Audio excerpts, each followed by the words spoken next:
ความรู้คู่ความสุข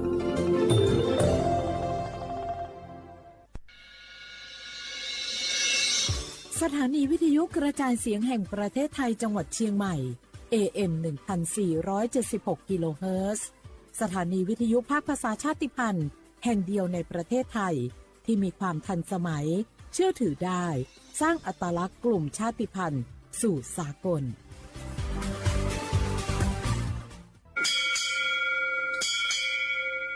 โอโบดะจ้าโอเบชเปอร์เหมือสุงคาปอกว่าย้อซงอุดูธรรมาสถานีวิทยุภาษาชาติพันธุ์แห่งเดียวในประเทศไทยทันสมัยเชื่อถือได้แล้วพบกันที่สวทเชียงใหม่ AM 1476 กิโลเฮิรตซ์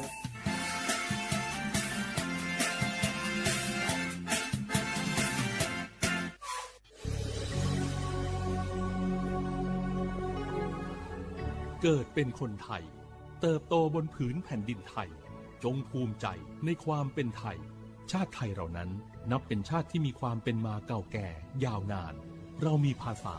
วัฒนธรรมและมีสิ่งต่างๆที่เป็นเอกลักษณ์ให้เราได้ภาคภูมิใจในความเป็นคนไทย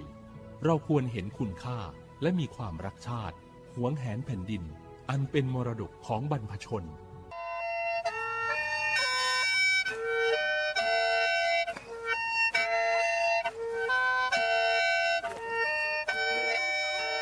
หะเวอวิยเนียละหุยาติกาเลเลทาตาอุยอยาเวอคโลละเซจาเลอรายกาอโบดะจาอคโลหะยูลาวิโยแมนอคือกากะเชเวอคตอคือเชแลจี้ใหม่ขอยาหลอยาอคตอคือออตี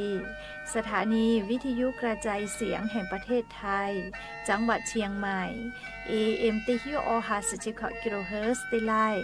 ปืตาเลนพอติพอ Facebook Fan Pageสวทเชียงใหม่ AM 1476พ่อไลฟ์สดติดต่อไปเชวิโยตีนีเลเลมุหลอกกอวิอยาตีชตินาลิตาและซาวูมุหลอกกอตีชนาลิทาคากายและมเผือวิอยาฮินาริควายตาและก็นาริทาคากายตีฮาเลเลงาคือละหุคอรายกาอโบดาจาต่อไปเชวิโยและงาออโตละหุคอป้อเชเซมานาคาโบเมวิโยงาคือละหุยาติกาลิเลกาละหุคอพอนาเลออาชุยอละหุชอเจทะติแกโอกาปิดาเกเพวิโย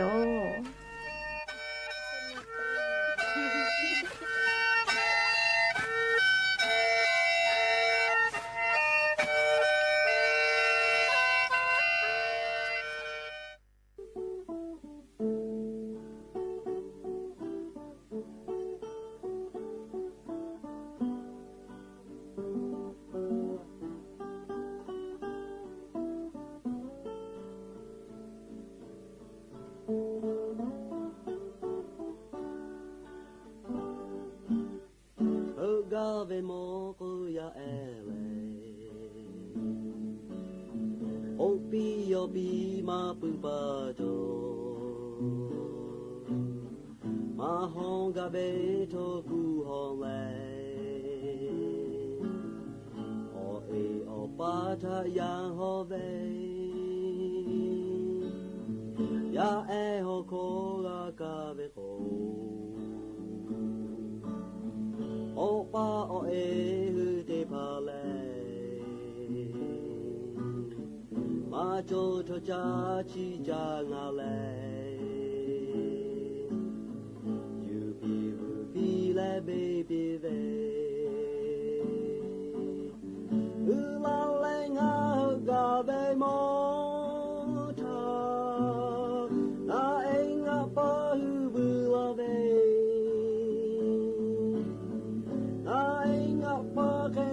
ta ha ve la mi gu ko cho ta ma mo ta o pa o e ya ta ha ve mu ye ka ye le so da ve yo ya ga cha ga do du po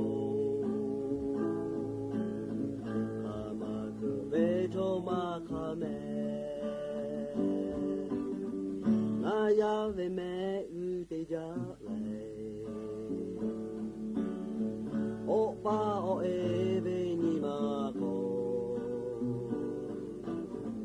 ဝထဲမီဟီဘေခေဖလေလောဟာခေပေါ်ကြဘေယောချေယာအေဟောကိုကဘေကိုဩပါဩအေတေပါလေမာကြောချာချာချီကြငါလေယူပြီးဝဒီလေဘေဘီလေဥလာလေငါဟုတ်ကဘေမောတာငါအင်းငါပါဟုဝလာဘေအပငါအေကေငါချာဟောဘေလေ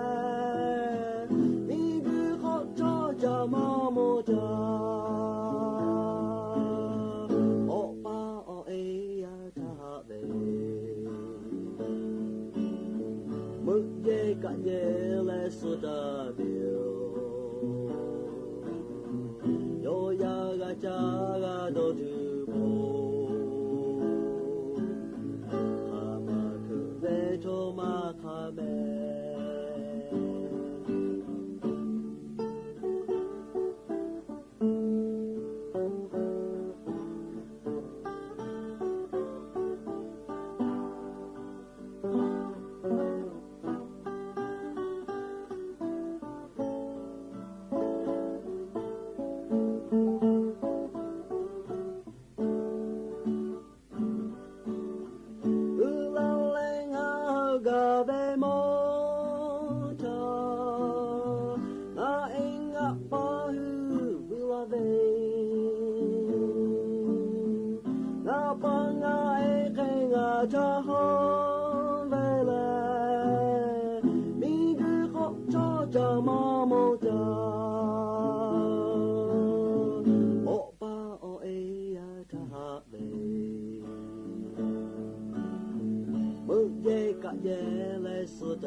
อบดัจจาวิโยอย่าเพื่อติปอทอกาดัจจาวิโอยอยาเฉาะคลงาคือติปอกกะมีลาเลฉป้าป้าลุเชตาวิโอวิโอนีละหุยาติพักเกลติแกไรกาอบดัจจาคลงาคืออคอกะเกาะกะดักเชวิทัปตออรอเปเลติกาเลเลฉะตาอุยอยาวิโอคลละเซจาเลไรกาอบดัจจาคลหะอยู่ลาวิโยแมหากวิววิญญาณหุยาค่ะพ่อเชพ่อรู้เชตาวิค่ะคิเพเชเล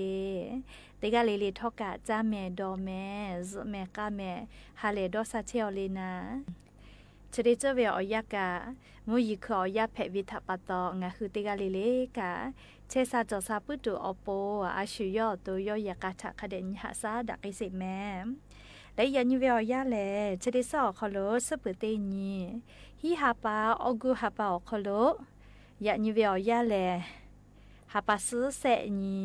กะนเพวิโยแล้วจะขอโทษกันยี่ฮีนี่ชื่อขอหาวิวเนียระหุยาติเผาเตหะเลเลเวอยาฮินาริควตาเลอก็นาริทักกาย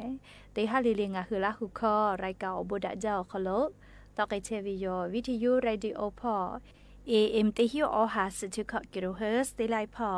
เพื่อรายการ Facebook Fanpage สวทเชียงใหม่ AM 1476พอไลฟ์สดติดต่อกับเชวิโยและชุดที่คือนคือกาเชวีต่อป้อเสมางาออตูแลนักบูเมวิโยและอคตกอตีแลสถานีวิทยุกระจายเสียงแห่งประเทศไทยจังหวัดเชียงใหม่สำนักงานประชาสัมพันธ์ที่3กรมประชาสัมพันธ์เพวิโยและอย่าปื้อหาวิอยาอคโลกาอคือปืตาแล้วอเลมือทักขะแกงะคือราหุยาติเกเชแล้วออกาปิดักอิเพวิโยแม่ที่เจ้าปากรมอุตุนิยมวิทยาพ่อยคือฉันแต่นี่แล้วอรอซาตาติผาปิกาลาตาวิแลงาคือไทมิกอคโลกากูแฮและฟาตะโกเวลอเล ฮาปัสเซอินตาเลฮาปัสฮีนิคาไกงาคือไทมิกอโคโลเตกาติติมุยีลามาจาไกตุโยเจเตยาลอโกเลมหาสมุทรแปซิฟิกเตตอเดลัดสือไต้หวันพ่อเวเรมุฮอมุยิลุเตดีพายุไต้ฝุ่นเฮวิแมเลไต้ฝุ่นก็เวจาเวมุฮอมุยิลุเตดีแพวิโยพายุไต้ฝุ่นดอนฟินก็เวเจเลดอนฟินก็เวจะได้ดีแพตโตลาเชวิเจอยากคาลิมุฮอมุยิลุจะได้ดีอบุดะจางาคือแท้เมียมาคือลาแมเลงคือไทมิงคือทะมาคือลาเลมาคือลาเลยค่ะพ่อไกเวเลก็เลแฮปั๊มมีพ่อเฮยวิเจอบุดะจาก็มาจะขอป่างาคือไทมิงก็คโลเลมุฮอมุยิลุเฮจาเวลาดีแพกาไทมิงกะที่มาคือลาเลอยากค่าแฮปั๊มมีพ่อเฮยตุโยเจแม่ฮาปัสสุนตาเลฮีนีฮีฮาปาเวียวยาวคโลแฮปั๊มมีพ่อเฮยตุโยเจเลพายุไต้ฝุ่นไต้ฝุ่นก็เวียจ้าเจ้าวิแม่เลียมุฮอมุยิลุชอแสะแขจอวิแม่เวียเนี่ยละหุยาติเผาเฮจาลุจาเวจ้าเจ้าเวเลียพายุซูเปอร์ไต้ฝุ่นก็เวลีเฉลจ้าเจ้าเวเลเปื่อเราก็พายุไต้ฝุ่นจ้าเจ้าวิโยก็เปื่อเราก็พายุโซร้อนเดี๋ยวกันแล้วเวเปื่อแลมาจ้าเจ้าวิโยพายุดีเพรสชันก็เวลีออกแขจอเวลีมุฮอมุยิลุกะเฮก็จะได้ปอดอฟฟินก็เวติดีชะกะพายุไต้ฝุ่นจิแมลีเฮเวนะเฮก็จะได้คือเวียย่าแลนิเวตยาทาลีโนไต้หวันมีพ่อมหาสมุทรแปซิฟิกพอร์ตแพตอลาเชวิเจเรียกว่าปัสสุนตาเลฮีนิเลฮีฮาปาเวียยาชอคโลแฮปัมเมียวลุยตุโยเจอบุดาลีงาคือแทงเมียมาคือลาลอยาคาทอกางาคือไทมิกอคโลฮาปัสสุนตาเลฮีนิเวียยาชอคโลมุยีลามาจากตุโยเจแม่ยาโกซาตาพอหายูเวียคโลคาเดกูเฮกูฟาตาแม่ยาโกยะนี้เลงาคือไทมิกอคโลชอเป้าปาโลกามุยีคันนี่เปอร์เซจอตาเวเลก็เลยแท้เมียวนาติตอพ่อมุยีติฮาเวียคอดเปอร์เซจิแม่มุยีลามาจากไอตุวิออตีจังหวัดแม่ฮอซอจีใหม่จีไฮจังหวัดลำปางพะเยาน่านตากและอุตรดิตถ์พ่อเจเลียเมียกางาคือจิใหม่วิออคโลโปโทมติปุใบเตเลเลียมุยีกาลาจาเลียเมียวิออยางาคือจิใหม่วิออคโลกาเลียวิอเนี่ยละหุยาเชกอไขแพลีนะเลียเมียเลมุยีจ้าจ้าแม่ลิงาคือจิใหม่วิออคโลกาลากาลามอจาก็มาเมื่อกะมาปื้อเลียไล่ชมูลาวิแม่จะเคเตียละก็มุยีริกะตือเวเลียเขาคนหลอกคู่พ่อก็คือรู้ฮารู้แผลาวิแม่เลมีปะเวมิงกุยอจีเวชได้ผ่าแผงไงเวเลคอมหลอนะขอคนหลอกคู่พอสติตาและฝาแม่เฮกว่ามุยีจอมาลียานี่กะขอเชเปเซจอรอแม่เลแทงเมียวนะติต่อพอกะเฮกว่าแม่ฮักกะมุยีลาจาเลเลมัวแม่ฮอซอพอพายเยพ่อพายเยเป้าลิจูติมาจ้าเวจอก็มาสภาเลสภาจิจาเวนะเจ้าแม่บุจาแม่เลแม่ฮอซอพอกึกอตีเตกาอยู่เรียวแม่บุเวสะพานสุตอเป้ก็วิเจพายเป้าลิงากะติปอกาจอวิโยเลเจเลอีกะอีกะเลหลอก้าววินะอีกะวอลูยาลาเลสะพาเลสุตอเป้กะลูบาเฮวิเจชีวิเจเลมุยอืจาอีกะอืจาเวทัปปะตอเลแม่ฮอซอพอกะอยากกะมีปะเวเลไลกะแล้วก็ลูวิซิเวกาพูเวโยเลแค่ก็แม่ฮอซอพอกะมุยลาจาตุเฮเจแม่เลฮาปัสฮีนี่คาไกเจกูให้แหละฝากก็เวนะแค่ก็เตแลงะคือจีให้พ่อกะจาแม่เลอะโลแม่เซลกะปุโธแม่เซลกะอีกะอืจาเลจูฮอกะคาดอกกะเลแม่เซอือเลแม่เซอือพ่อกะอีกะหลออืจาเลมุยลาจาวิทัปปะตอแม่เซอือกะอือแล้วลีเนกอติต่อพ่อเราก็กะจีให้พ่อกะอีกะถูเวแม่ลีแม่เซอือกะจีให้วิอคโลกะอะโลจะขอเป้ากะจะโกโกมุยชดิจลามาจาวิโยเลมุยลามาจาเมเลชดิจอคโลไลพ่อกะมุยกะลาดูเวก็มาเลมุยกะวอลาดูเวมุยกะเวแม่เลยากอวิอเนี่ยละหุยาติภากะเลซาตากะคาเดพอหาอยู่เลจะได้คือวิอยาคโลอเจ้ายาคาซละจะละฮาวิอจะได้ภากะลาวิทยาทาเลนี่คือกะกูให้กูฝากะตัวอโปนะ เรียกก็วิวเนี่ยละหุยาติผาติกาลิเลกะสตากะคาเดพอหาอยู่แม่ไล่พอกะมุยีจอมาลอเดจิไหมลอกว่าแม่อ้ายเหลมือฟ้าพอเจเหลมุยีอือเลยกะลู่หลูลาเลยมุมียาเยข้อคาเกกะอีกะตือวิกะถูเวเรียกก็งาอือติกาลิเลกะจะได้เจแลสตาพอหาอยู่เวอคโลกากูเฮกากูฟาตาวิโยแม่เฮก็ก่อนปืวิทยาธาแทมเหมียวนาติต่อพ่อเจติกะมาเฮลอเล่ไทยมีกือภาคอีสานพ่อกะโจมาลอแม่ติฮาเวียขอเชเปเซเจไทยมีก็จะติต่อออเชเปเซเจมุนีต่อพ่อขอเชเปเซไทยมีก็ฮอติต่อเซเชเปเซตาแล้วออเชเปเซและกุติพ่อขอเชเปเซจิแม่ญาณิเวทยาทาเล่ไล่พ่อมุยค่ะจ้อยโจมาวิโยเลียววิวเนี่ยละหุยาติพัทกาสตาคาเดพอหาอยู่แล้วเดลาจะละฮาวิโอเจติพากาลาวิทยาธาลีนี่คือกูให้กูฝากตัวอปอนะเดชกาอยู่เวลาแล้วงาคือละหุยาติพัทชลากาลาวิโยแม่ก็จ้าเลยกาเลยบาสวัสดิการแห่งรัฐอลกาจะไกษาเลยวิญญาณละหุยาติพางาคือเลยบาสวัสดิการแห่งรัฐลงทะเบียนแล้วเลมาผ่าวิชาติพาจะได้คือเวอย่าแลยื่นอุทธรณ์เวก็เวนะเลยื่นทบทวนสิทธิ์ก็เวอย่าคอโลเชียวิแม่คาทะคาไกพอลาวิเลก็เลเซชติญิฮิฮาปาเลชติฮาปาปุทะคาไกอย่าพอลาวิโยแม่เฮก็วิญญาณละหุยาติพาปะหะกับฟุเชเวเลบาสวัสดิการแห่งรัฐโคโลนาเลปะหะกับฟุเชเวเตยาอารุตะเคเฮเมลิเตยาเลค่ะเคกับฟุเลก็เลบาสวัสดิการแห่งรัฐเลกะกือกะจอเลมากาวินะมอทอเก้าหรือจอเวก็เวเจธนาคารคอลบฟูจอมาเวเลลิฮิเชเวก็เวเจลิมาฮิเฮกะเลจะเคเวเตพาปะหะกับฟูเชเวอยาคอโลจะได้คือแลเลยื่นอุทธรณ์เวอยาโยเลเซชติญิฮิฮาปาคาไกอยาแต่ลาวิโยเคเตและเลชได้คือเวอยาเลงะหึมมียาไกซาลาซาไกตัวอปนะเล one stop service ก็เวเลอะเพอร์ซันอลคอโลกาอลอชะทะพอหาอยู่เชวิแม่เลงะคือราหุยาอะเพอร์ซันอลกาบาสวัสดิการแห่งรัฐเลลงทะเบียนเลมาผ่าเวยื่นอุทธรณ์มีมากก็เลทบทวนสิทธิ์จะได้ผ่าอะเพอกเลจติกาแพอเลมาฮิเลกะวิญญาณละหุยาติผานาลีมาฮิเลกาจะได้คือเรียนหนูคือค่าคอลอกคอโลกรมการปกครองพ่อเรียกค่าเซกาหน้าติผาถากาจูและจะได้คือเวียย่าเรียติคาเลลิกาหน้าเรียงคือบาทสวัสดิการแห่งรัฐลงทะเบียนเร็วมากวิชติผาฐานะสามรวจแล้วยื่นอุทธรณ์ปีเชวิโยเรียตูมากาไกมากาเวเรียโคพิกามาโกผู้ป่วยติดเตียงติผาถาลอกเลียขอยิมิเพียวคาไกลาแล้วเรียกาปิลาตุโยเจเรียก็ยาจัวเฮเรียเซชตินิคาไกเรียงคือยื่นอุทธรณ์ปือขอน้อเรียต่อปาเตเลนคือหมอทอเก้าหรือจอเวโกแลเรียบาทสวัสดิการแห่งรัฐมาผ่าวิชอแลเรียสำนักงานขนส่งคอโลหมอทอเก้าฮอดาเลมากาโอดาเฮเวติผาจอเวลาโกฮะจาเตเลกาโอปิดาเวนะปุราธาต่อปาเตก็เลียวเป่ายาไม่กาวิหนี่นะเลนิมาโยกาวิทัปโตหมอทอกาติผา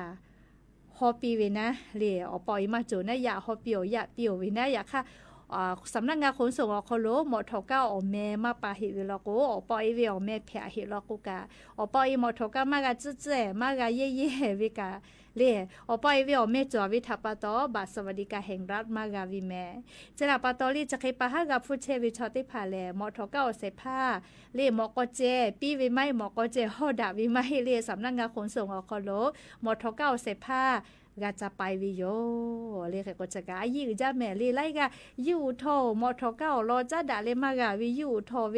ยูโทเปเล่นโนฮือเลเชเวมาจากูมาจากปีปาวิลโกเลอยาเปือละโกเลโนฮือเลมาจากติวิลโกนะบัตรสวัสดิการแห่งรัฐจียาลาวิแม่เรียกก็เซชตินิคาไกอยาแต่ลาวิโย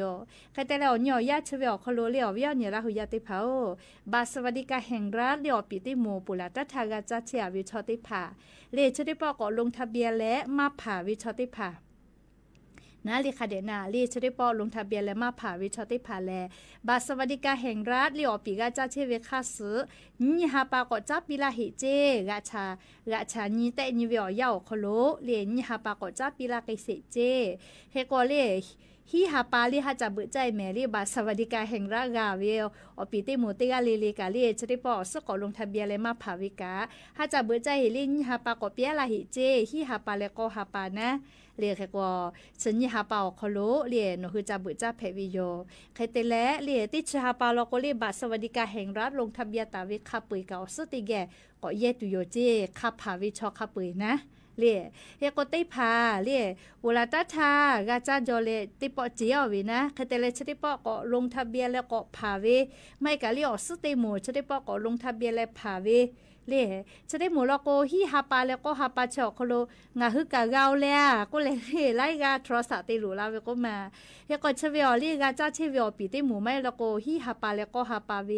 ติฮิบะมอปาจาวิชมากาแม่เชเวอลีชติคือกาจ้าเชเวอปีติโมก็ลงทะเบียนแล้วมาพาเวติผาเจติเล่พามาพาวิกาเลขับปีปีหิวนะปุระตทากาจ้าเชเวเล่ชติหมวกขับปีอยากเข้าสลงทะเบียนเลยมาก็ทากาจ้าเลยมาก็กาจ้าเลยชติปอก็ลงทะเบียนแล้วก็พาลาวิติผาลอกโกเลยมากาสิแม่ติชฮาปาไทยตากาเกเวเลนากาตูอุจาเลียวแล้วก็ไล่กามานากาเลนาลาเวเลงาเลอายุกาชติปอลงทะเบียนแล้วเผาก็มาสละเมาแค่ก็มอปาจาเพลล่า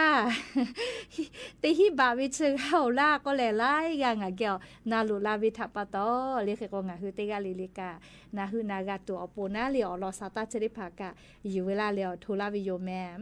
และเรียชริคือรัฐมนตรีกระทรวงการคลังพ่ออยู่คือซาตาปิกาลาวิแลมงาคือเล่ไทมิกอคโลเล่บัตรสวัสดิการแห่งรัฐกากือกาจอเลมากาเลเจียเวติหมูเลติปอก็ยื่นอุทธรณ์เวก็น่ายื่นทบทวนสิทธิ์เวเลจะได้ภากาโลชอมาเจ้าลอแมวเวียเนี่ยละหุยาติเผาอ้อลากาคิกาวิเจ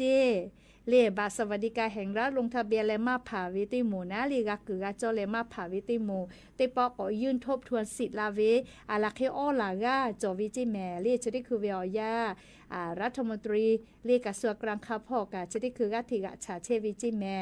เฮกอเลโฆษกประจำสำนักนายกรัฐมนตรีย่อซาตาปิลาเวแลจะได้คือเลงาคือไทมิงกอคอโลโครงการบัตรสวัสดิการแห่งรัฐอคอโล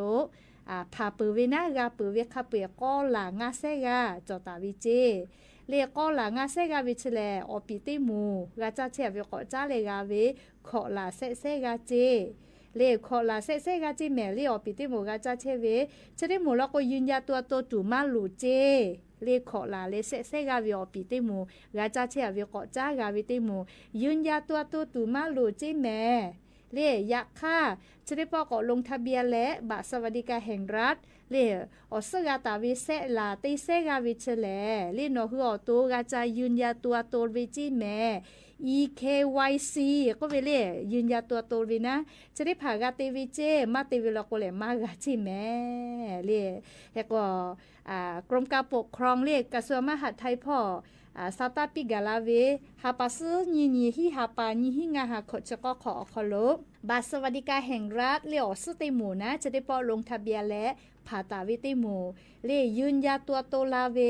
นี่ลาติเซกาเกาเจเล่คเตเลมาจะยืนยาตัวโตลาเวก็เซฮิมือกาจ่อฮิจิแมโอ้เล่เรากามาจากก็ยืนยาตัวโตเวเล่อย่ามาเลยถ้าจะยืนยาตัวโตแม่เล่ไม่หรอกโนเสื้อกาวิติหมูเลยมายืนยาตัวโตหรอกมากาแม่เรียกว่าเซลาเล่เซลาติเซกาวิเชเล่ฮันทาฮาปัสญีฮิฮาเป่าคโลบัตรสวัสดิการแห่งรัฐเสื้อกาวิติหมูนะยืนยาตัวโตลาเวเล่นี่ล่ะติเซกาเจติเหเจคือก็มาจะยืนยาตัวโตลาเวก็เซฮิมือกาจ่อฮิจิแมเรียกกดชติหมูข้อซาตากากาเวลาโกลิงคือราหุยาติผักกะฮะจะยืนยาตัวโตแม่เรียแล้วก็หนูคือมายืนยาตัวโตลอเวลาโกแลเรียเลยเมื่อเราก็หนูคือผักกะเรียมากะมากาแม่เรียบัตรสวัสดิการแห่งรัฐมากาแม่เรียกกว่าเวียเนี่ยราหุยาติผักจะขอเป้าสลงทะเบียนและบัตรสวัสดิการแห่งรัฐผ่าวิชติผักเรียฮะจะยืนยาตัวโตเรียยืนยาตัวโตเวอค่าเรียจุยารัฐบาลพอละเวนะยะนี้เลจะได้คือขัดไก่ตีแล้วเลเซชตินี้ฮิฮาปาขัดไก่ยาพอลาลอแม่เลเซชตินี้ฮิฮาปาขัดไก่เจเลขัดตีแล้วเชเวลเลงคือยื่นทบทวนสิทธิ์วิติหมูก็รอเลเซชตินี้ฮิฮาปาขัดไก่เจแม่ เล่ให้กว่าฉันได้คือเล่ฉันได้หมูก็กว่าสาเล่ที่คือเสเล่ที่ข้าเปิดที่ข้าแกเล่แล้วก็ฉันได้หมูแล้วก็เล่ซื้อลงทะเบียนละวิติหมูแล้วก็น่าเรียนหนูคือก็จะยืนยันตัววินาซื้อลงทะเบียนและผ่าวิติหมูเล่แอปพลิเคชันเป๋าตังเว็บไซต์โครงการบัตรสวัสดิการแห่งรัฐเล่ไม่เลยกะเล่อาจุยารัฐบาลจ้าดาตาเวงาธนาคารเขาดูกาจะยืนยันตัววิโยเล่ใครแต่ละชุดที่คือเล่งคือบัตรสวัสดิการแห่งรัฐลงทะเบียนแล้วมาผ่าเวชอติผ่าเล่ชุดที่คือยื่นทบทวนสิทธิ์ลาเวออลาตีเซกาเก่าเจและเล่มากายื่นทบทวนสิทธิ์เวนะลงทะเบียนลาเวชอติผ่างาหลันเซกาเขกาตาเฮวิเจ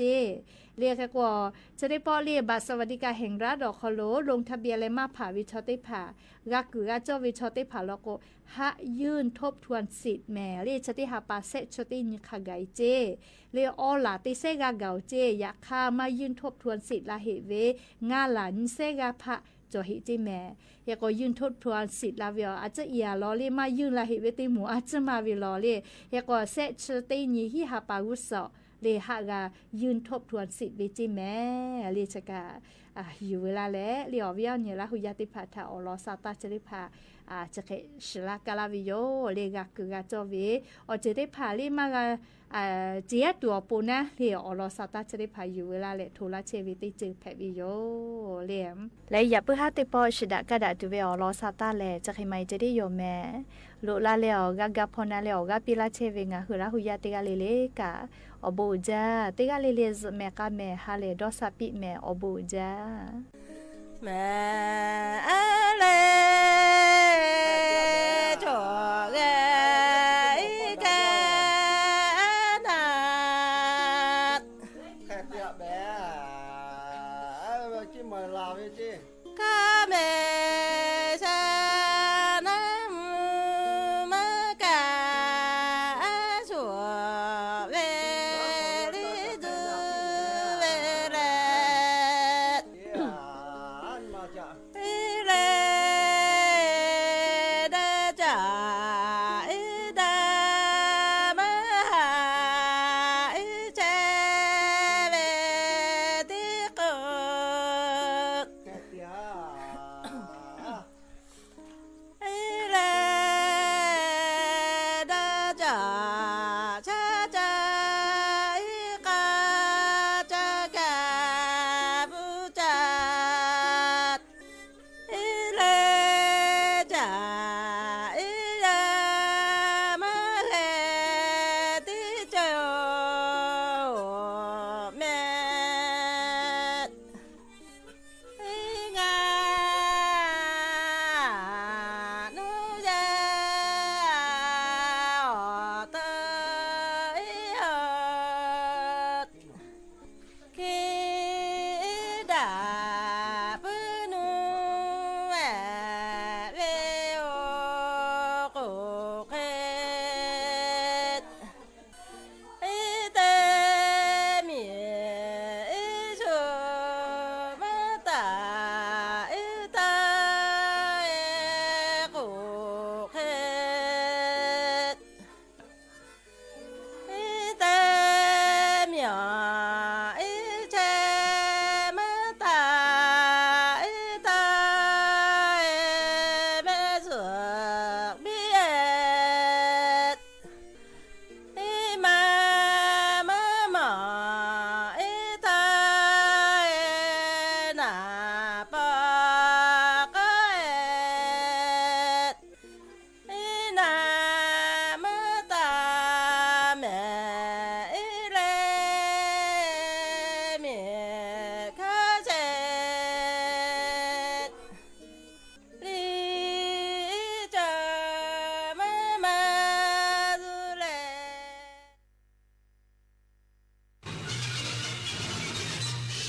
สถานีวิทยุกระจายเสียงแห่งประเทศไทย และเครือข่ายทั่วประเทศ เสนอข่าวต้นชั่วโมง รู้เร็ว รู้จริงเกาะติดทุกสถานการณ์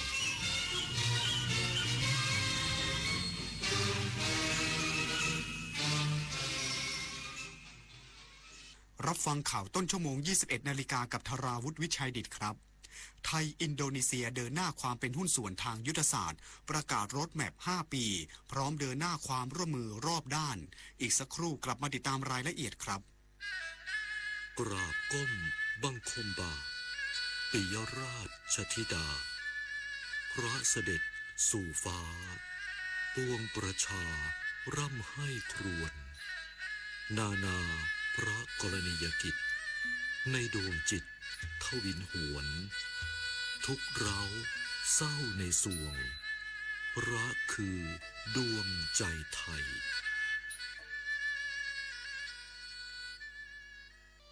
แผ่นดินนี้หล่อหลอมเราด้วยความรักความเสียสละและความสามัคคี ชาติศาสนา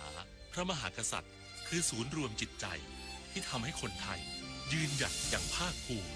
ร่วมกันทำความดีรักษาวัฒนธรรมและส่งต่อความรักนี้จากรุ่นสู่รุ่นเพราะหัวใจของคนไทยรวมเป็นหนึ่งเดียวเพื่อสถาบันหลักของชาติเรารักประเทศไทยเธอดูโพสต์นี้ดิน้องหมาโดนรถชนแผลใหญ่เลยเขาขอรับบริจาคด่วนฉันจะโอนช่วยน้องหน่อยเดี๋ยวรูปนี้เหมือนเคยเห็นในเพจอื่นเมื่อปีที่แล้วเลยนะลองเอาไปเสิร์ชดูหรือยังจริงด้วยชื่อบัญชีที่ลงไว้เป็นชื่อบุคคลไม่ใช่มูลนิธิอีกนั่นแหละมิจฉาชีพถ้าจะช่วยจริงต้องเช็คชื่อบัญชีให้ตรงกับรายชื่อมูลนิธิสัตว์ที่จดทะเบียนถูกต้องอย่าให้ความใจบุญกลายเป็นเหยื่อของมิจฉาชีพเช็คให้ชัวร์ก่อนกดโอนถนนดนตรีไลฟ์เดือนสิงหาคมมิตรภาพผูกดวงใจกอดคอกันร้องเพลงอำลาถนนดนตรีไลฟ์กับมาลีหัวหน้าวันพฤหัสบดีที่6สิงหาคม2569เวลา 18 นาฬิกาณห้องออดิทอเรียมอาคารศูนย์ปฏิบัติการสื่อใหม่กรมประชาสัมพันธ์ถนนวิภาวดีรังสิตดินแดงกรุงเทพมหานครติดต่อเข้าชมโดยไม่เสียค่าใช้จ่ายได้ที่ Facebook ถนนดนตรีเรายังเป็นนักเดินทางไทยอินโดนีเซียเดินหน้าความเป็นหุ้นส่วนทางยุทธศาสตร์ประกาศรถแมพ 5 ปีพร้อมเดินหน้าความร่วมมืออย่างรอบด้านนายอนุทินชาญวีรกูลนายกรัฐมนตรีและรัฐมนตรีว่าการกระทรวงมหาดไทยแถลงข่าวร่วมกับนายปราโบโวสุบิยันโตประธานาธิบดีสาธารณรัฐอินโดนีเซียว่ายินดีที่ได้เดินทางเยือนอินโดนีเซียอย่างเป็นทางการเป็นครั้งแรกโดยไทยและอินโดนีเซียมีความสัมพันธ์ที่แน่นแฟ้นและทั้งสองฝ่ายได้ร่วมลงนามแผนการความเป็นหุ้นส่วนทางยุทธศาสตร์ไทยอินโดนีเซียปี 2569 ถึง 2573เพื่อเป็นทิศทางความร่วมมือระหว่างกันนอกจากนี้ยังเน้นความร่วมมือด้านการเมืองความมั่นคงโดยทั้งสองฝ่ายเห็นพ้องให้มีการหารือระดับสูงระหว่างกันอย่างสม่ำเสมอและใช้กลไกความร่วมมือทางทหารและอุตสาหกรรมป้องกันประเทศเพื่อรับมือภัยคุกคามรูปแบบใหม่การปราบปรามอาชญากรรมข้ามชาติโดยเฉพาะการหลอกลวงทางออนไลน์การค้ามนุษย์ทั้งนี้ไทยได้อำนวยความสะดวกส่งชาวอินโดนีเซียที่ตกเป็นเหยื่อกระบวนการหลอกลวงกลับประเทศแล้วกว่า 1,100 คนทางด้านเศรษฐกิจไทยจะเป็นเจ้าภาพจัดการประชุม JTC ระดับรัฐมนตรีครั้งแรกและตั้งเป้าหมายการค้าร่วมกันที่สูงกว่า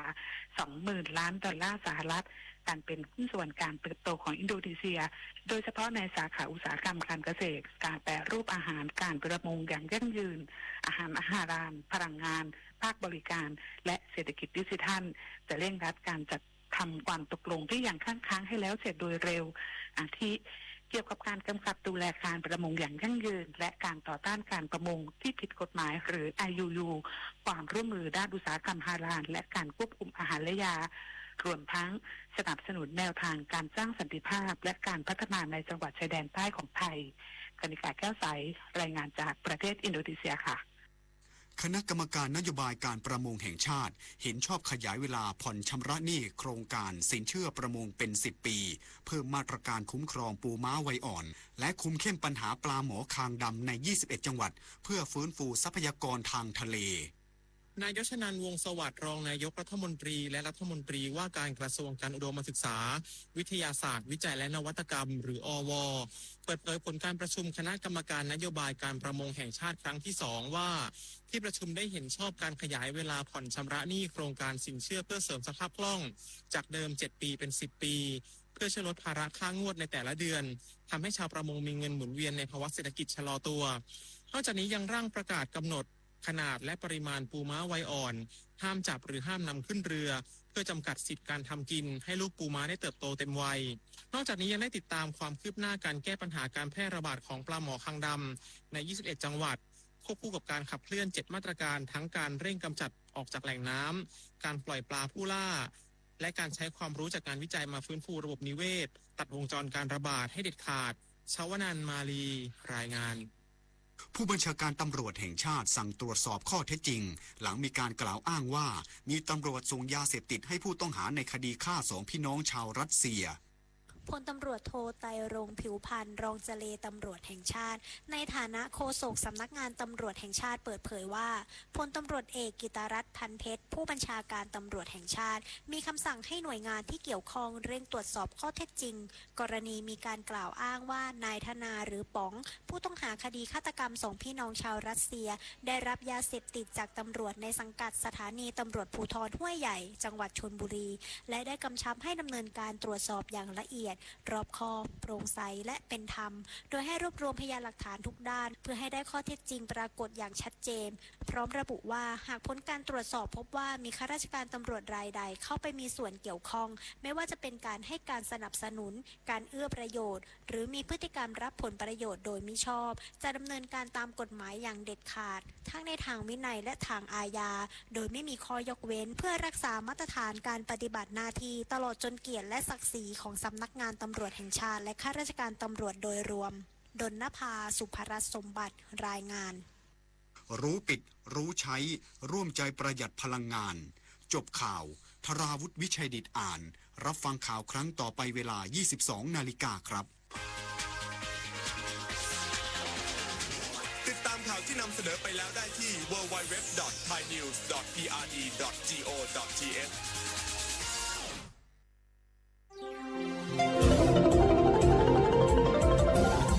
วิทยุแห่งประเทศไทย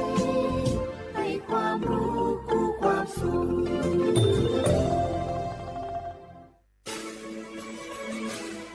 สถานีวิทยุกระจายเสียงแห่งประเทศไทยจังหวัดเชียงใหม่ AM 1476 กิโลเฮิรตซ์สถานีวิทยุภาคภาษาชาติพันธุ์แห่งเดียวในประเทศไทยที่มีความทันสมัยเชื่อถือได้สร้างอัตลักษณ์กลุ่มชาติพันธุ์สู่สากล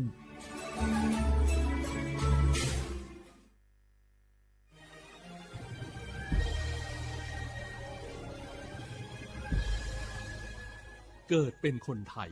เติบโตบนผืนแผ่นดินไทยจงภูมิใจในความเป็นไทยชาติไทยเรานั้นนับเป็นชาติที่มีความเป็นมาเก่าแก่ยาวนานเรามีภาษาวัฒนธรรมและมีสิ่งต่างๆที่เป็นเอกลักษณ์ให้เราได้ภาคภูมิใจในความเป็นคนไทยเราควรเห็นคุณค่าและมีความรักชาติหวงแหนแผ่นดินอันเป็นมรดกของบรรพชนร่วมภาคภูมิใจในความเป็นไทย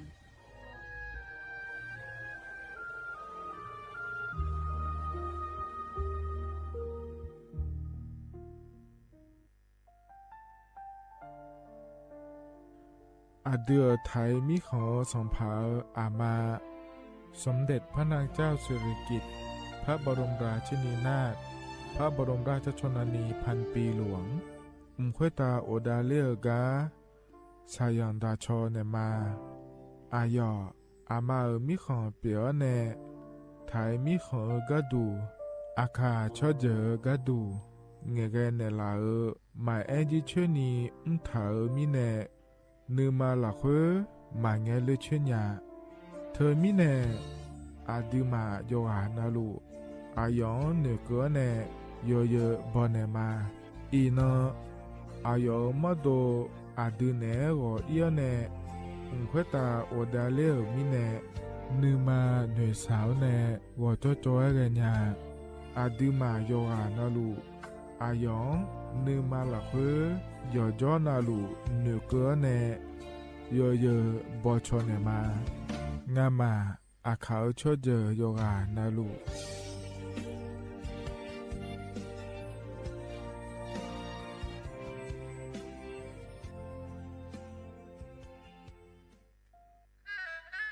กราบก้ม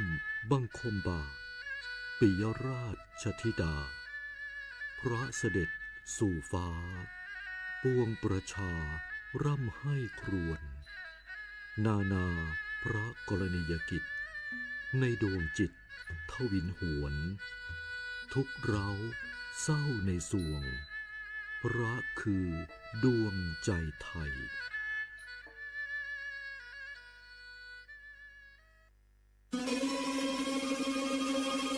ก้าวสำคัญมาถึงแล้วเจียงใหม่นครหลวงของล้านนาสู่การเป็นมรดกโลกต่างวัฒนธรรมขององค์การยูเนสโกเมืองที่ยังมีชีวิตและมีประชาชนอาศัยอยู่ร่วมกันวันที่ 3-8 สิงหาคม 2569 นี้สภาการโบราณสถานระหว่างประเทศจะลงพื้นที่ตรวจความพร้อมจังหวัดเจียงใหม่ขอเชิญชวนภาครัฐเอกชนและพี่น้องชาวเจียงใหม่ทุกคนมาร่วมแรงร่วมใจพัฒนาปรับปรุงพื้นที่ทั้ง5ประตู4แจ่งตามแนวคูเมืองและ7วัดสำคัญวัดเจียงมั่นวัดพระสิงห์วัดเจดีย์หลวงวัดพระธาตุดอยสุเทพวัดสวนดอกวัด7ยอดและวัดอุโมงค์ช่วยกันดูแลให้สะอาดงดงามคงคุณค่าสถาปัตยกรรมดั้งเดิมเพื่อต้อนรับการตรวจครั้งสำคัญนี้ร่วมกันร่วมสนับสนุนเจียงใหม่สู่เมืองมรดกโลกต่างวัฒนธรรมโดยสวท.เจียงใหม่สำนักงานประชาสัมพันธ์ที่3กรมประชาสัมพันธ์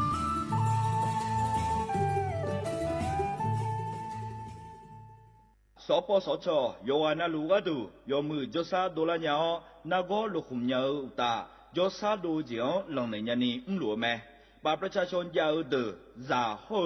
ซากูกูหวงแนนีเชหวงเกนีวาเซคอเตบาทยา HPV มะเร็งปากมดลูกโรคเอสไวรัสตับอักเสบซีนาโกเฮเดอชีเนเชโฮแม่ความดันเมียนือนาโบเชโฮยาคอจิบาเยลัญญาเจจานาโกนางาลาและเชโฮวานาโลบูเดเชโฮขะแม่เสดองเชโฮสิญญาเจมอนาสปสชติซุ่มจำยอสปสชเขต1เชียงใหม่นากาจำยองาซุ่มญีเยงาซุ่มงปายดามโอเดนากาตีโกจำยอนึมานาโกนาลูเดนากาติซุ่มญีซุ่มโยกานาลูกาตุเมเดฮัลโหลสวัสดีครับพี่น้องอายุนี้เดือขยาวโฆษณาไกกะกอสถานีวิทยุกระจายเสียงแห่งประเทศไทยจังหวัดเชียงใหม่พปานเนอบีเคฮอมอนาแอออนเหลียนเมเจสถานีวิทยุกระจายเสียงแห่งประเทศไทยเฮนาอย่าซินก้อนบีดูอย่าล้อนแต่ช่วงหางละหาเชลกับปจักันเนอดูพออีสอนนี้กามาเล่าเนกามองขากากาอีกุญญาอายุเนียวโฆษณาบีเกหมอญาแลนึมาอ้อนานากาแม่เหลียวแน่แม่ชนยังง่ายีเนียวนากาสังโบนาขอนี่จำยองาซุงมีสีโกจำยอโกเย่และงาเดใจที่โบนาขอนี่จำยอเวนี่โกเย่งาสีเวและงายีเนียวมาเจอเกญา我是ชายโอโบดาจ้าโอมิชเปอร์เหมือนสุงคาปอกว่าย้อซงปดูธรรมาสถานีวิทยุภาษาชาติพันธุ์แห่งเดียวในประเทศไทยทันสมัยเชื่อถือได้แล้วพบกันที่สวทเชียงใหม่ AM 1476 กิโลเฮิรตซ์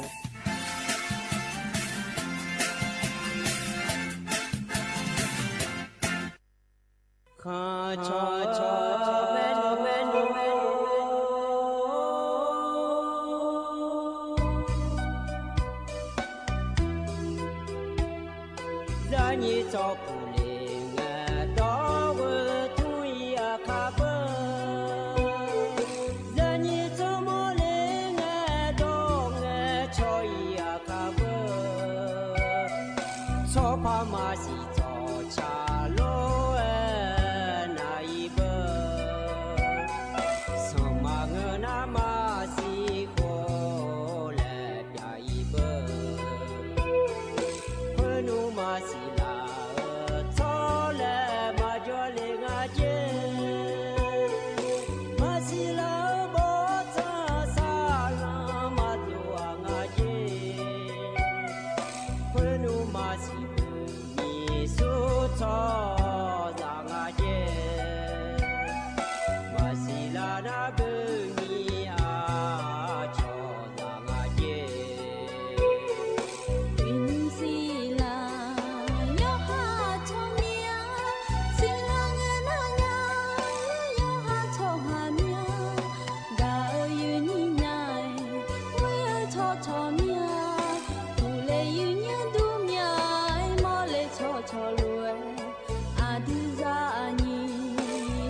ารคดี แสงเพชรส่องล่าเจ้าฟ้าพัชรกิติยาภาตอนกีฬาเพื่อสุขภาพและสังคมสมเด็จพระเจ้าลูกเธอเจ้าฟ้าพัชรกิติยาภานเรนทิราเทพยวดีกรมหลวงราชสารินีสิริพัฒน์มหาวชิรราชธิดาทรงให้ความสำคัญกับการออกกำลังกายและเล่นกีฬามาโดยตลอดทรงเป็นนักกีฬาขี่ม้าที่มีพระปรีชาสามารถทรงฝึกซ้อมอย่างหนักและทรงเข้าร่วมการแข่งขันระดับนานาชาติหลายรายการทรงคว้าเหรียญรางวัลและสร้างชื่อเสียงให้กับประเทศไทยพระองค์ทรงแสดงเห็นถึงความมุ่งมั่นและวินัยในการฝึกซ้อมทรงเชื่อว่ากีฬาเป็นมากกว่าการแข่งขันแต่เป็นเครื่องมือในการฝึกฝนร่างกายและจิตใจให้แข็งแกร่งนอกจากจะทรงเล่นกีฬาเพื่อสุขภาพแล้วพระองค์ยังทรงใช้กีฬาเป็นเครื่องมือในการพัฒนาคุณภาพชีวิตของประชาชนทรงจัดกิจกรรมกีฬาเพื่อส่งเสริมให้เด็กและเยาวชนหันมาออกกำลังกายและใช้เวลาว่างให้เป็นประโยชน์ทรงเห็นว่ากีฬาสามารถสร้างวินัยความสามัคคีและความมีน้ำใจนักกีฬาได้เป็นอย่างดีทรงเป็นแบบอย่างในการใช้ชีวิตที่สมดุลทั้งในการทำงานและการดูแลสุขภาพไปพร้อมๆกันสมเด็จพระเจ้าลูกเธอเจ้าฟ้าพัชรกิติยาภานเรนทิราเทพยวดีกรมหลวงราชสารินีสิริพัฒน์มหาวชิรราชธิดาโปรดการแข่งขันกีฬาคือสัญลักษณ์ของความมุ่งมั่นและความไม่ย่อท้อขอให้แบบอย่างอันทรงคุณค่านี้จะยังคงอยู่ในใจของประสบกนิกรไทยตลอดไป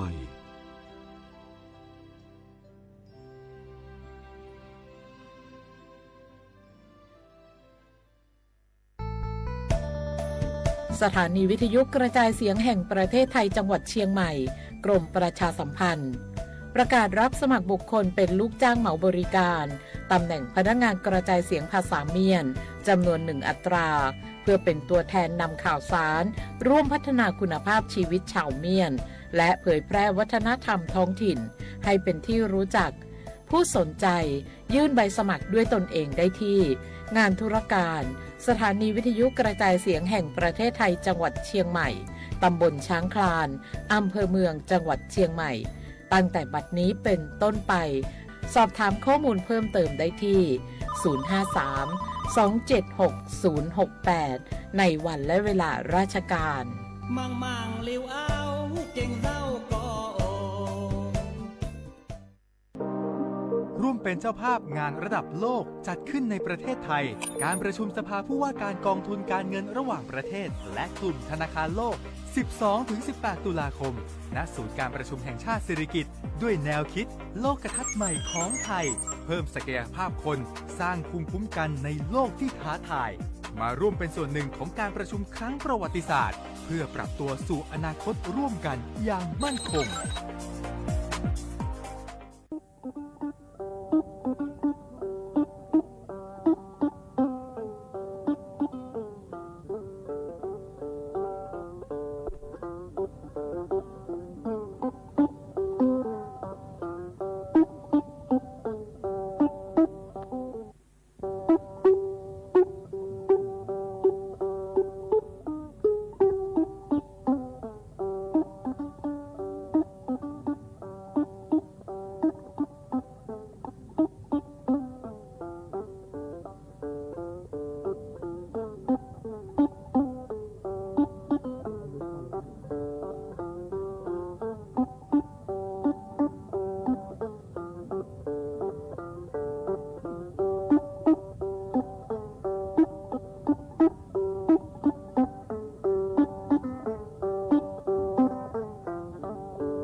lo ya nyo to cha ka pa cha ji hum bum ji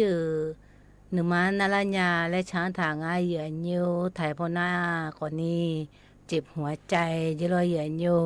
ดูธรรมะเหยื่อนี้วันนั้นรู้รอเห็นยุจีคนนี้ยามติดกอลัวหัวหลานเนี่ยเชื่อหลานกันเนี่ยเหยื่อนี้เนี่ยพยาทับผุนจุลแม่เหยื่อนิวงาคนเนี่ยเหยื่อนี้แหละมาอยู่กันเดินเนี่ยอย่าโจดาแม่เหยื่อนิว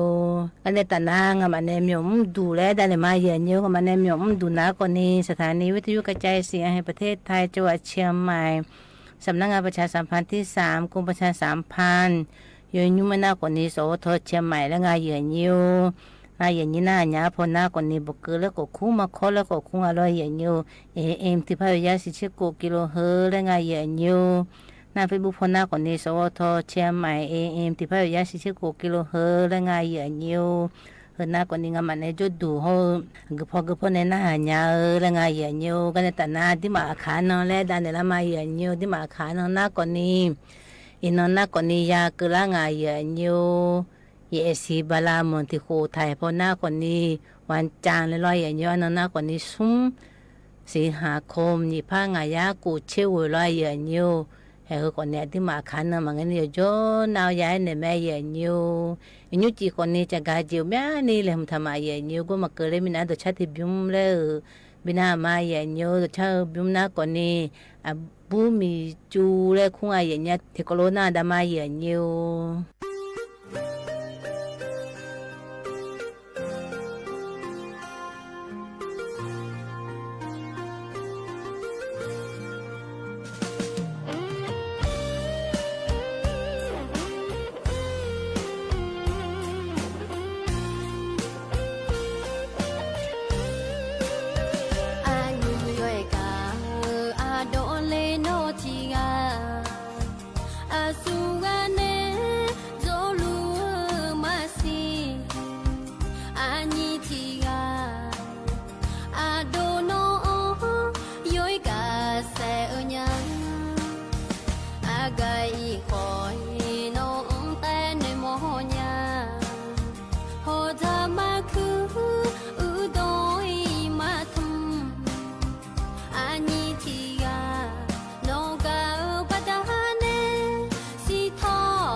โค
ร้อยอย่างนี้ก็ไปชาจิ้มเยอะ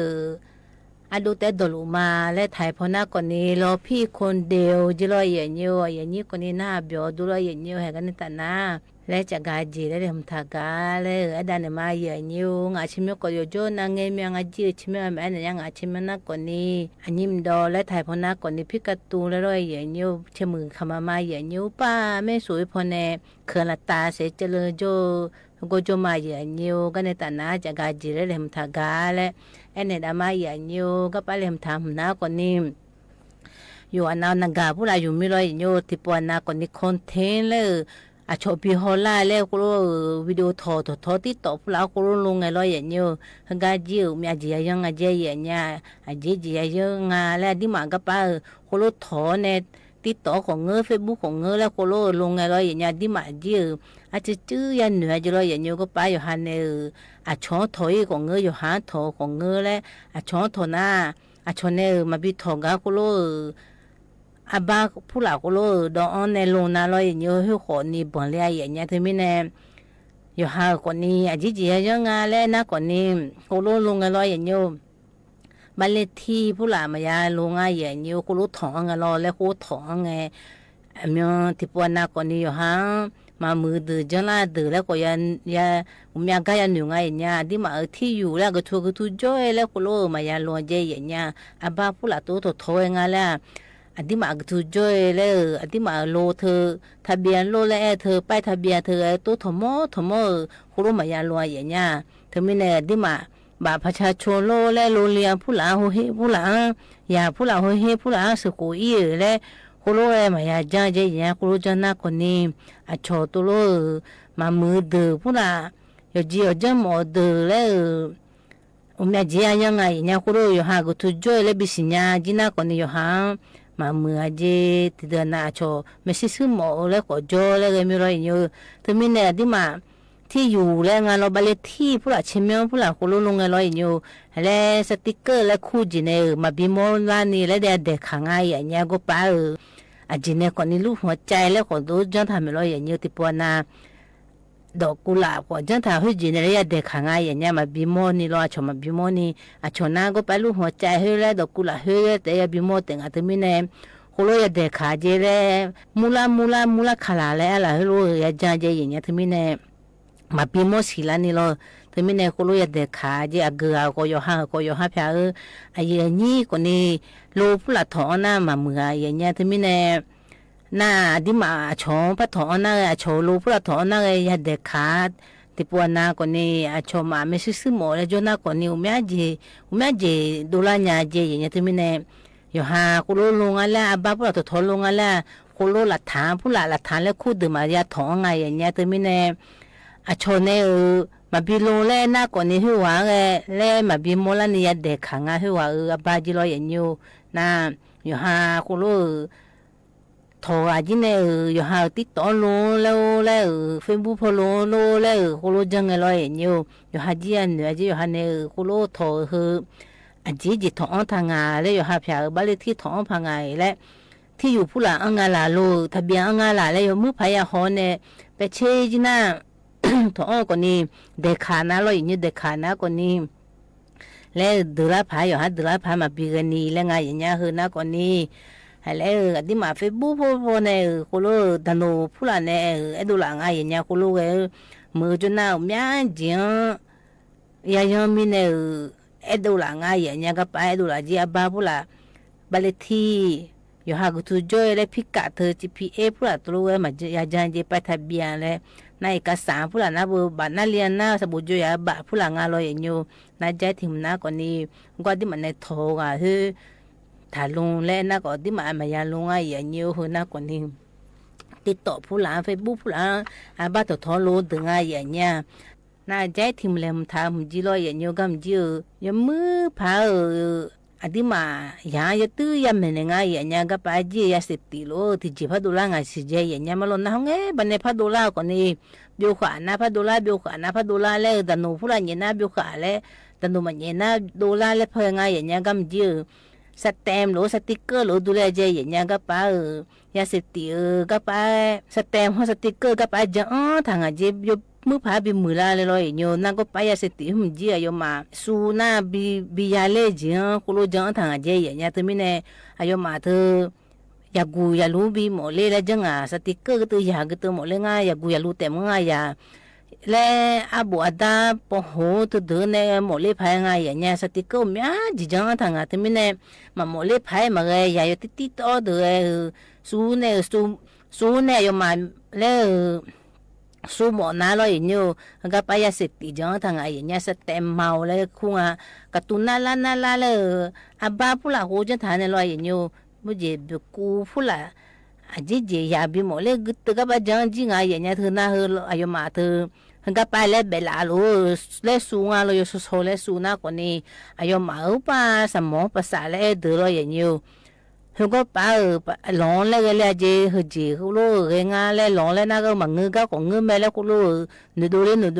อยู่ที่มินเน่น่ะแล้วอาจจะพูดละกันเนี่ยคนนี้น่าฮัลโหลเองอ่ะเนี่ยมังเงือกจีมาจังกันเนี่ยเขาลูกอยู่หาแต่กันเนี่ยเลยอยู่ที่กันมังเงือกคนนี้น่ะอายุมาจะพูดละห้องเนี่ยคนนี้แล้วเขาดูลูกเขาดูเลยเขามาลูกเขาดูเลยเลยอายุมาสมองมาแล้วอายุมาแล้วมาควบคุมเนี่ยเจียเนี่ยอายุมาเจอจีจ้ามันเนี่ยจีมันเนี่ยแล้วเธอนั่นแล้วมาศิลาเจน่ะกูชอบลูกก็เปลี่ยนงานน่ะนู่นจีนุ่มสิเจียเนี่ยน่ะอยู่หาคนนี้ดีๆเลยเจียชงก็ดีเลยพายเลยเธอไม่เนี่ยhôm còn ní ít lại lẹ ngà lẹ ít nhiều ya ngà lẹ ngà vậy nha hú ban nương mà là hư em mẹ gì nương mà là hư ở mà từ mẹ gì bên nửa lên ngà lo sắm món na hôm nay su này ya sẽ tỉ lo su thà này lo vậy nhiều thế mình này su mà thà ngà vậy nha su mà thà này hơi chỉ lấy mà xì nha ní bị ya gì na hôm dưa sẽ tẹn hôm dưa hồi giờ ya gu ya lu thứ đó đi bị mỏ lên phải chân thả chứ thế mình này na yo mà chứ ya sẽ tì có bị cho số lên có bao giờ sự cái mình chẳng chỉ mà chơi vậy nha thế mình này hơn na còn đi sát tem nữa khung sát tem nữa thế mình này ya phụ là tụi nó dưa này chọn na còn đi mà đa lẽ ya hong sát tem hơi ya được phi chăng là su thì chỉ mà cái lên thằng này hơi chẳng ngay là ya hong lên để sát tem phụ là yu thằng này ai mà lẽ đi mà hong lên na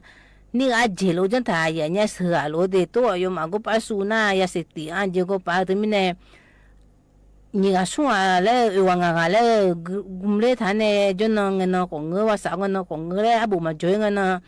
ya thử lấy thằng này gì ngay lấy cả lấy ngày hai chị hồi lên nó mà gì ai lấy có phải rồi mà mua la cái bao đó có đó nhà mẹ nhà sửa luôn tu nhiều tí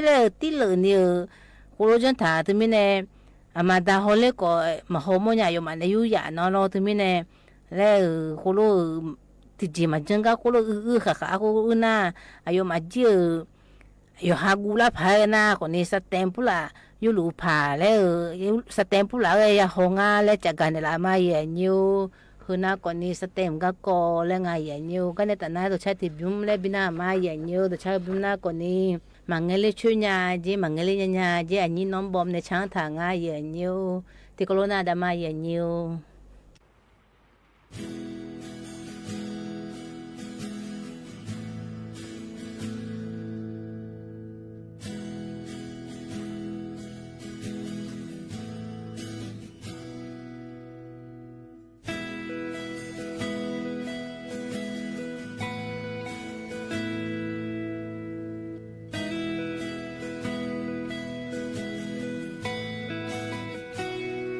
inang kala ganong ni mola nya ni mola ngaga ya ya o umi phala nga ni ma pha cho non ga chỉ bởi mà nghe suy ya anh ya ni ga gồm nhớ có lỡ nhớ có ngỡ nông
lo ya nyu ka pa cha jim ji ma ngai le nya nya le ani nom bom ne chang tha nga ya nyu ya ni ko ni na byo du lo ya nyu he ga ne ta na ja ga ji le le mtha ga le pa ne da la ma ya nyu ga pa le mtha na ko ni a ya ni ko ni khao phu la ya ho pa lo khao ai tv phu la ga mya ni do nga ya nya go pa ti da na ga ji la lo ya nyu mu ka tha phu la ja tu lo ya nyu ti po naมีจ่าพอเนไฟฟ้าเนี่ยเกือและยาอย่างเงี้ยหมูกระทั่งอะไรติปวนาหากผู้หลาตาโลหากมาเกินเยอะห้ามผู้ไหลนะหากผู้หลามายาแต่ไม่แน่ไฟฟ้าเนี่ยสุดโจเกือเธอเราอย่างเงี้ยหมูกระทะเธอเยอะมือจะโตเนี่ยจีหาผู้หลาจีหมาผู้หลาก็รู้มือจะโตเนี่ยก็เราอย่างเงี้ยก็จีก็ทมก็จีก็ทนหน้าหากผู้หลาปุ่มวันยังเมียเดินหน้ามากาสิตัวนี้ป่ามือจะโตกันนะหากผู้หลามันยากันนะไฟฟ้าผู้หลาก็รู้เห็นมาบิยาและห้ามผู้หลาก็รู้ไฟฟ้าในสุดจุดฐานะร้อยอย่างเงี้ยหมูกระทะเธอกูจ่าที่มาคูเฮ้ยอย่าห้องไงอย่างเงี้ยอย่าผู้หลาคูดากูจะเอาหือแล้วก็ไม่รอหน้าจียกข้าเลยก็ของเงือแล้วกูจะยกข้าเนี่ยดับเป็ดแต่คูดาดือของเงือเลยเฮ้ยเดี๋ยวร้อยอย่างเงี้ยกูจะละจริงอ่ะที่มาที่ปนามีจ่าชดจ่าละยังไงอย่างเงี้ยจีมิเนี่ยน่าคนนี้เฮก็ป้าที่กานากูจะเฮอายุมาอยู่นานๆแล้วก็จิมาจุงเฮอยู่นานๆแล้วมาจุน่าที่มาก็ป้ามีจ่าแล้วสุดจุดทำไม่รออย่างอยู่เธอก็ซุ่มแล้วซุ่มห้อมีจ่าเธอไฟฟ้าเธอที่ก็รู้มาตัดเลยยังไม่รออย่างอยู่น่าที่มาหลายเยอะที่มาดูคนนี้จุแล้วก็รู้มีรอที่ไม่แน่มีจ่าคือชดจ่าแล้วยังไงอย่างเงี้ยน่าที่มาคือก็ป้าที่มาโนเทกาที่จิมาดานาเราสันโนมาโนนิวพระอันน่าโนบอมบุรามาโนลูน่ามีจ่าเล่ดูแล้วยังไงเจอย่างเงี้ยที่กาเล่ไปดูตาเล่ชื่อเล่เล่ในเพจเล่ยามงไงอย่างเงี้ยมุกท่าจ่าจีรออย่างเงี้ยตัวมิเนี่ยไฟฟ้าเนี่ยสุดโจน่ากูทุใจก่อนเนี่ยอยู่หาเจอก็นี่เทงไงยังไงอย่างเงี้ยกูจ่าเธอก็ป้าที่มานี่เทจิจูกาลานาจูกาอยู่นานๆแล้วก็เฮ้ยจูงาลาเล่ลานาเฮ้ยมาจูน่าที่มาชดจ่าละไงอย่างเงี้ยเธอมิเนี่ยเฮ้ยน่าก่อนนี่อาจจะไม่ชดจ่าละน่าอายุมามือยาเธอร้อยอย่างเงี้ยกระทะไฟฟ้าแล้วเธอยังมาสุดโจทำไม่รอที่มาจัดเดียวก็ยังมาแล้วมาบีเทน่าที่มาบีเทน่าร้อยอย่างเงี้ยเธอไม่แน่เธอก็ที่มามีจัดแล้วชอละงาเจอย่างเงี้ยกูจ่าเนี่ยไงอีแล้วน่าที่มาหมดดูคนนี้ที่จีมาด่าไม่รอสนคนนี้กูรู้โนเทงอายุมาเจก็อยู่เจ๋ๆแล้วน่าที่มาหมดดูตื่นแล้วที่พูดชอละน่าสมองพิการเลยเป็นยังไงอย่างเงี้ยถึงมีในมุกท่าคนนี้อายุมากคนนี้ชบามาคนนี้สมองผู้ละมาอุลามีรอยอย่างเงี้ยถึงมีในที่มากระจิกทอจานในมุกท่าจาคนนี้กระจิกทอจานในหากผู้ละเขาโรยยุ่มนาคนนี้ที่มาคนนี้มีจะชดจาแล้วก็มายากูงานในก็มันน่ารอยอย่างเงี้ยที่มาคนนี้และนึกมาใช้ยาจางานในหน้าตัวคนนี้มุกท่าจาจีอย่าโยแล้วถ้าจ่าแล้วไม่โยนนะเราตัวมีไหนที่มาเยอะอีสานนี่ไปจ่าเล่นเนี่ยจ่าอย่างเงี้ยสัจจีก็แล้วยำจ่าแล้วพระจ่าหน้าที่มาเยอะอุมาผู้หลายเยอะโคโลปีรามีเราอย่างเงี้ยก็มันเยอะมุกท่าผู้หลายจ่าก็กองอะไรอย่างเงี้ยมือผู้หลายมือมาผู้หลายไงหากผู้หลายมายุ่มหน้าก่อนนี่อยู่หาเยอะอาจียังไง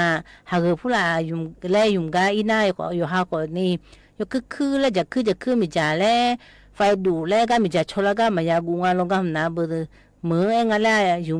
มแล้ว เฮน่าห้านแล้วผู้หลายอยากก็ยังไงอย่างเงี้ยกูรู้เลยอาจจะเนี่ยมีจะสุดจุดท่านเนี่ยนื้อแต่หน้าดิมาคนนี้กูจะอ่านเขามาอย่างไงอย่างเงี้ยก็ยันน่าเลยนิเทจีจุงอาละเลยเฮ้ยนิเทจีมาจูหน้าดิมาตาเลย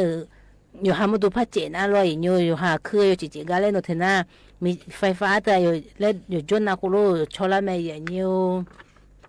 น่าใจก็ทิมเลยมันทำหน้า power bank ไงอย่างเงี้ย power bank น่ะมีจะอธิมานักผู้หลังเบตาลี3 ลงแล้วไม่รออย่างเงี้ยอธิมาเบตอากาผู้หลังไงก็ป้าชับยองทันได้พี่ๆชังกันแล้วอย่างเงี้ย power bank หุ่นเยอะแล้วเบอร์ผู้หลังปีละก็ส่วนใหญ่ยังไงอย่างเงี้ยน่ะก็ถูกอายุเจเนี่ยอายุงาน่ะอธิมายังไงรออย่างเงี้ยอธิมายังไง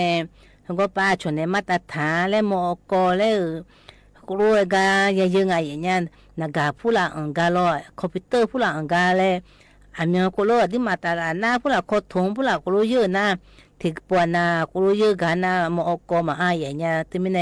มาตรฐานเลยมาเลยเนี่ยน่าโยมันในอาบ้าจีจังท่าคนนี้มอกมาอันน่าลอยอยู่ที่กันนะฮู้บ้าละบือมือพนโลแรกพนโลแรกไงโยยาแล้วอังไงลอยโยยาแล้วกูรู้อันนะอาชอเลยแม่ค้าตื่นแล้ว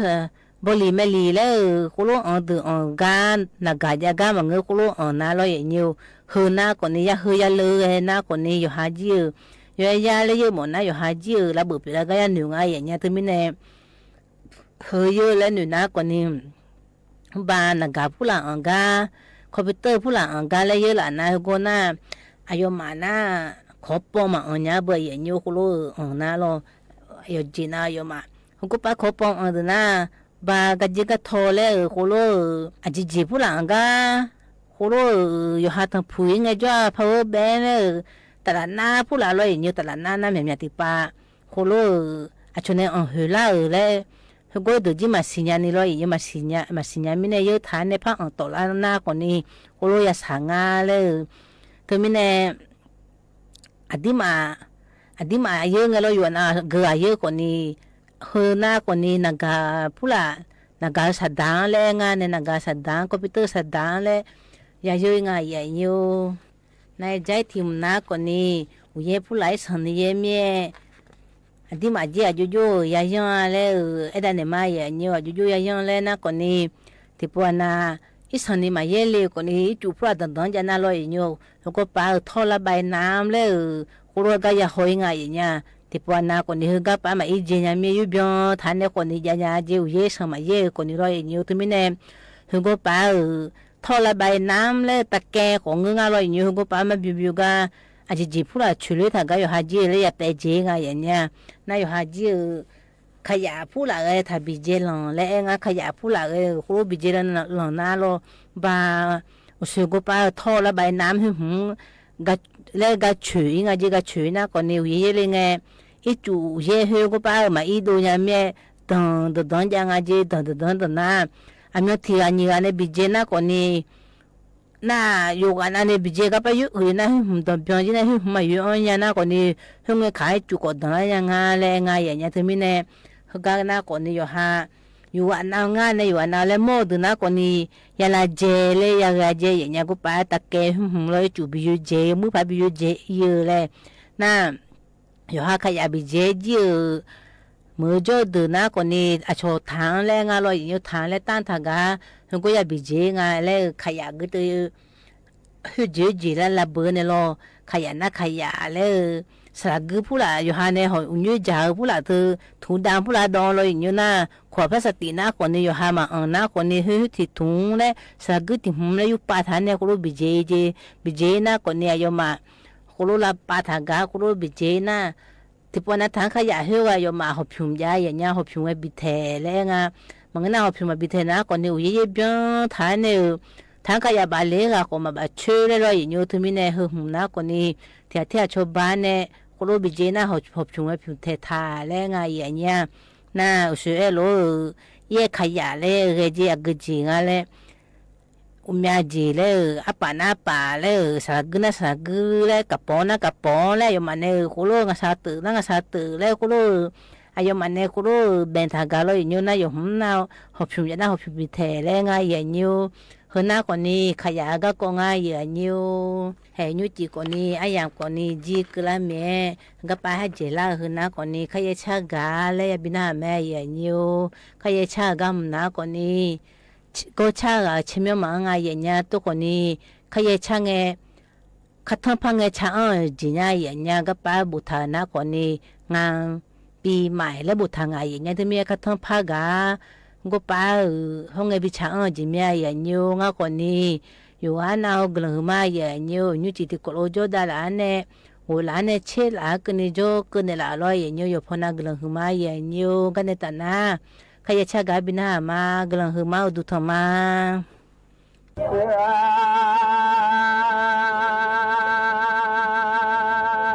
คนนู้นมาเผาที่มออีเมลลูกเอ๋ที่ยอมาเชื่อจีเชื่ออีเมลเยอะเก๋ที่ยอมาหัวกาแค่ยิโอ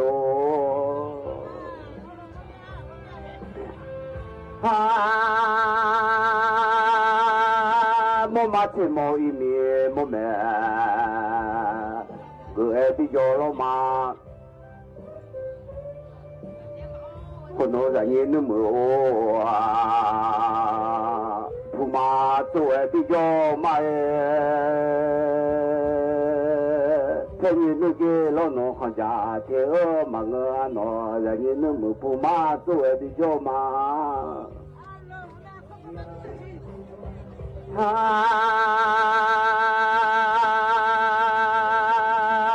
胡家郎老家俺今年老家俺胡家郎老些，你郎马旁学会胡家父母嘛孩子嘛见面咯，胡家郎还几部。胡家郎海我几部没收藏上啊耶，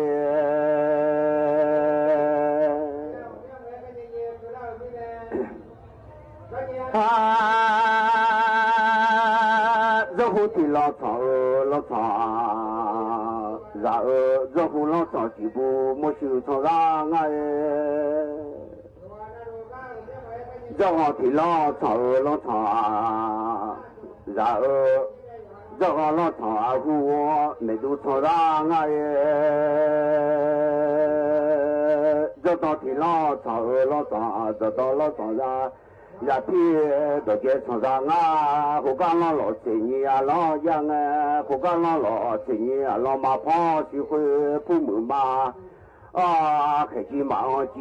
家呀，胡干老亲你啊老婆好父母嘛，开起俺拉嘞。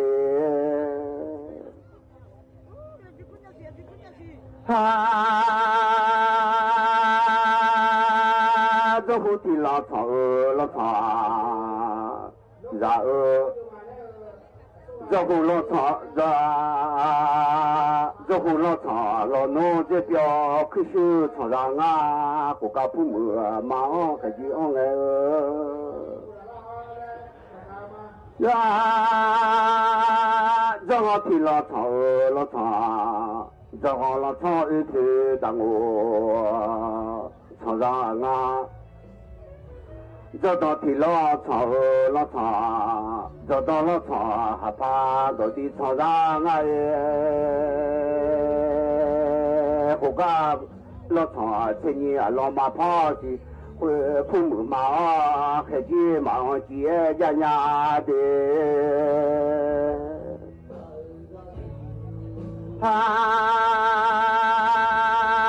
胡家老长青年老家爱的。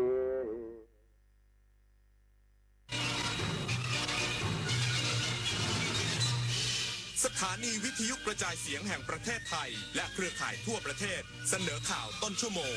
รู้เร็วรู้จริงเกาะติดทุกสถานการณ์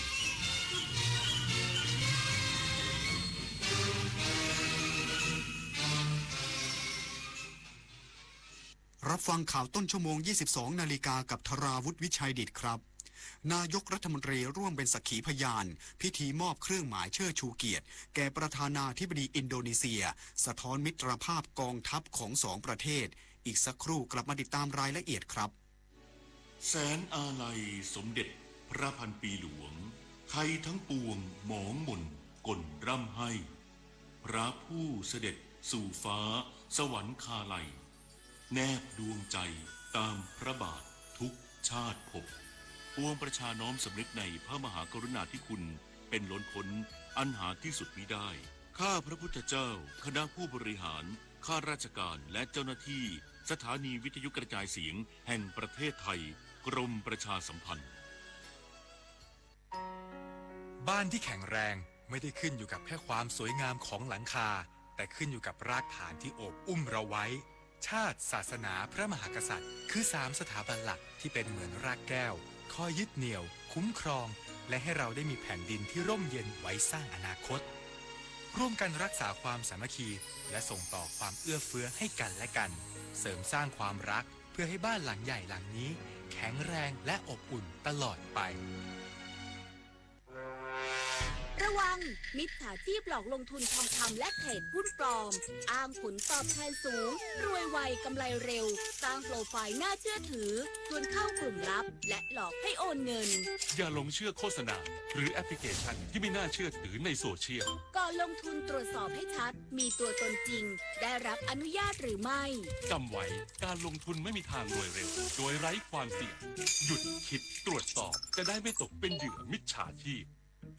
ถนนดนตรีไลฟ์เดือนสิงหาคมมิตรภาพผูกดวงใจกอดคอกันร้องเพลงอำลาถนนดนตรีไลฟ์กับมาลีหัวหน้าวันพฤหัสบดีที่6สิงหาคม2569เวลา 18 นาฬิกาณห้องออดิทอเรียมอาคารศูนย์ปฏิบัติการสื่อใหม่กรมประชาสัมพันธ์ถนนวิภาวดีรังสิตดินแดงกรุงเทพมหานครติดต่อเข้าชมโดยไม่เสียค่าใช้จ่ายได้ที่ Facebook ถนนดนตรีเรายังเป็นนักเดินทางนายกรัฐมนตรีร่วมเป็นสักขีพยานพิธีมอบเครื่องหมายเชิดชูเกียรติแก่ประธานาธิบดีอินโดนีเซียสะท้อนมิตรภาพกองทัพไทยอินโดนีเซียและความร่วมมือด้านความมั่นคงที่แน่นแฟ้น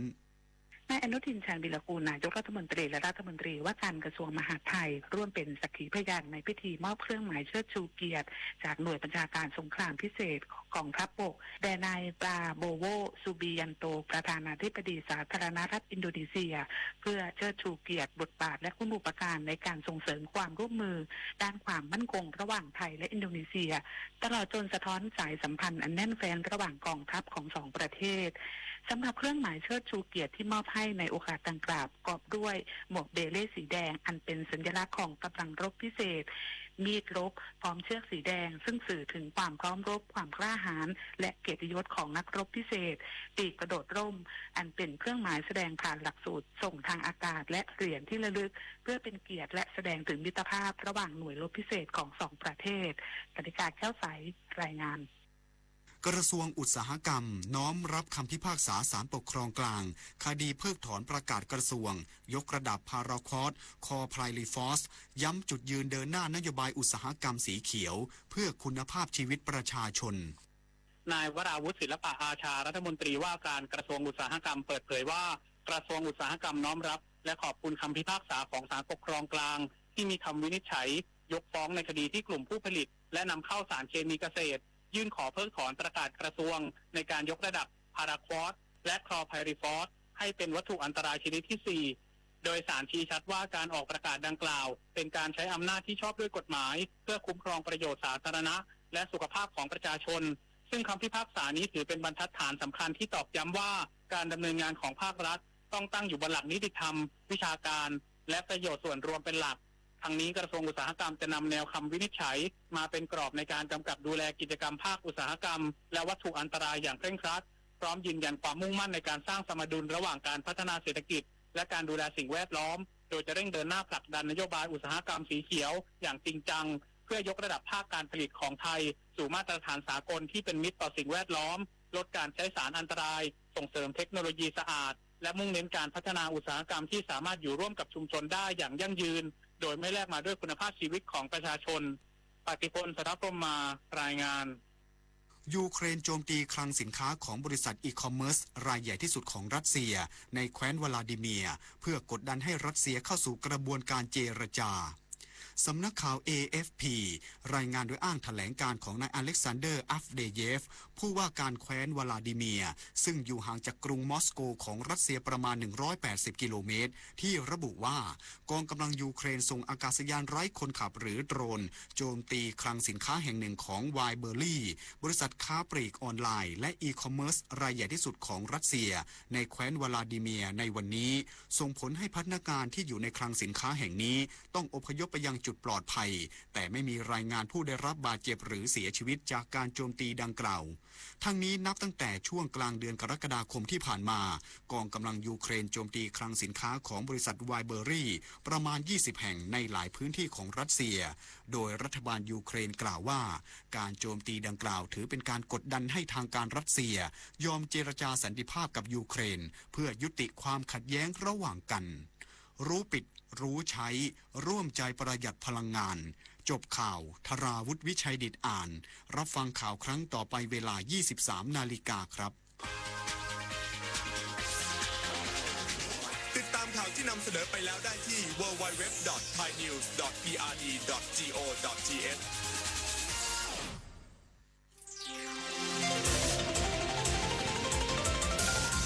วิทยุแห่งประเทศไทยให้ความรู้คู่ความสุข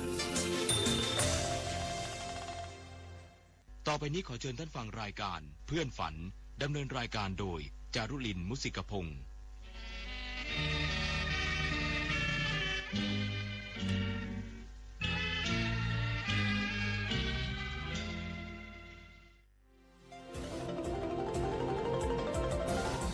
วิทยุแห่งประเทศไทยให้ความรู้คู่ความสุข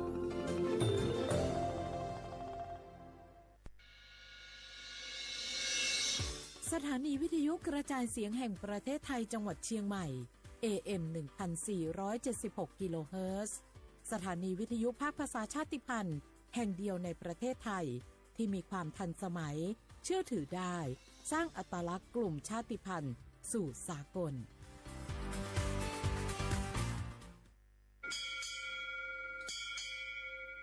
โอโบดะจ้า โอบิชเปอร์ เหมือนสุงคา ข้อว่า เนื้อซง อุดุธรรมา สถานีวิทยุภาษาชาติพันธุ์แห่งเดียวในประเทศไทย ทันสมัยเชื่อถือได้ แล้วพบกันที่สวทเชียงใหม่ AM 1476กิโลเฮิรตซ์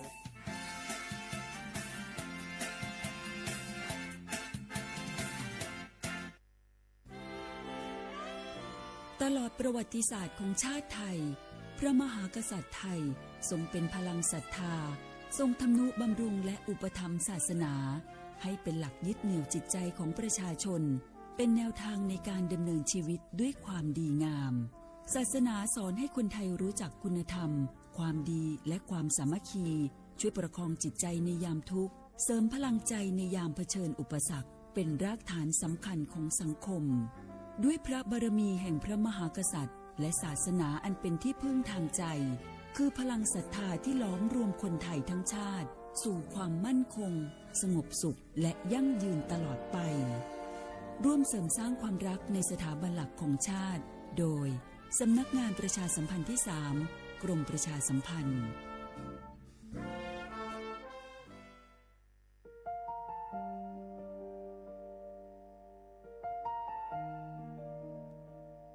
ขอน้อมเกล้าถวายอาลัยสมเด็จพระพันปีหลวงพระแม่แห่งแผ่นดินผู้ทรงเมตตาเหนือเกล้าขอพระองค์เสด็จสู่สวรรคาลัยข้าพระพุทธเจ้าข้าราชการและเจ้าหน้าที่สถานีวิทยุกระจายเสียงแห่งประเทศไทยจังหวัดเชียงใหม่กรมประชาสัมพันธ์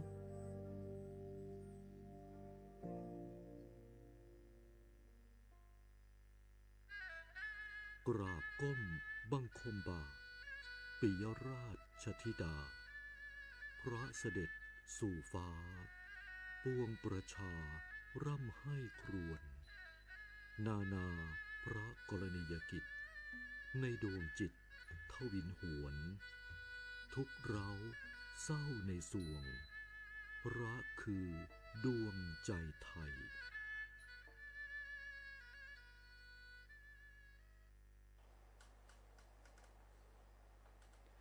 เจ้ายิ่งผู้กัดแขนผู้ล่วงแหลนปกป้องกวนหนุ่มจึงไทยผู้มีน้ำใจเมตตาจิตนากรุณาอย่านำตอนใจ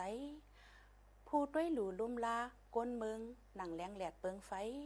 ผู้มีกาขันตอนด่าก้นเมืองจึงไทยหักตอนหรือ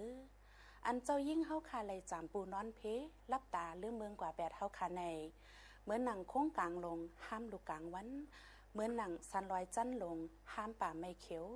เป็นลองลู่ใหญ่ซุ้มหลงตอนตาก้นเมืองเจออยู่ในแผ่นเหรียญไทยตั้งจึงยาวขาอ๋อย้อนสู้ให้วิญญาณขวัญเงาเจ้ายิงเฮาหอดสู่สุกติติกัดเย็นเสกรรมติขานอนอ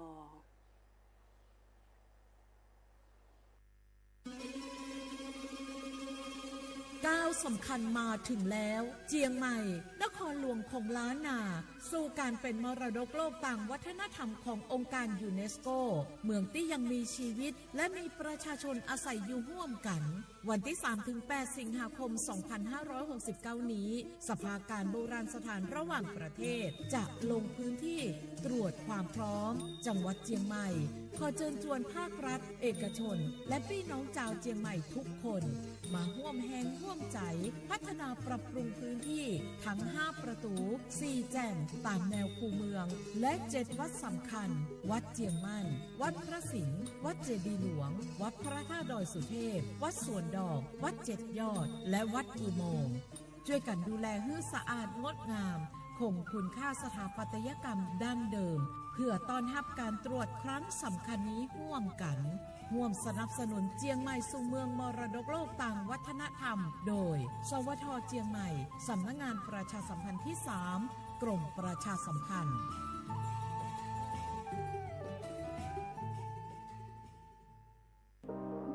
ร่วมเป็นเจ้าภาพงานระดับโลกจัดขึ้นในประเทศไทยการประชุมสภาผู้ว่าการกองทุนการเงินระหว่างประเทศและกลุ่มธนาคารโลก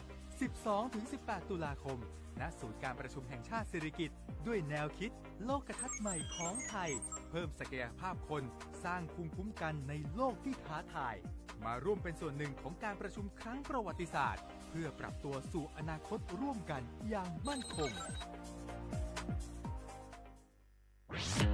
กรมประชาสัมพันธ์เดินหน้าร่วมมืออาเซียนพัฒนาสื่อยุค AI ให้ปลอดภัยและมีจริยธรรมเน้นบทบาทสื่อต้องรู้เท่าทันเทคโนโลยีตรวจสอบข้อมูลและรับผิดชอบต่อสังคม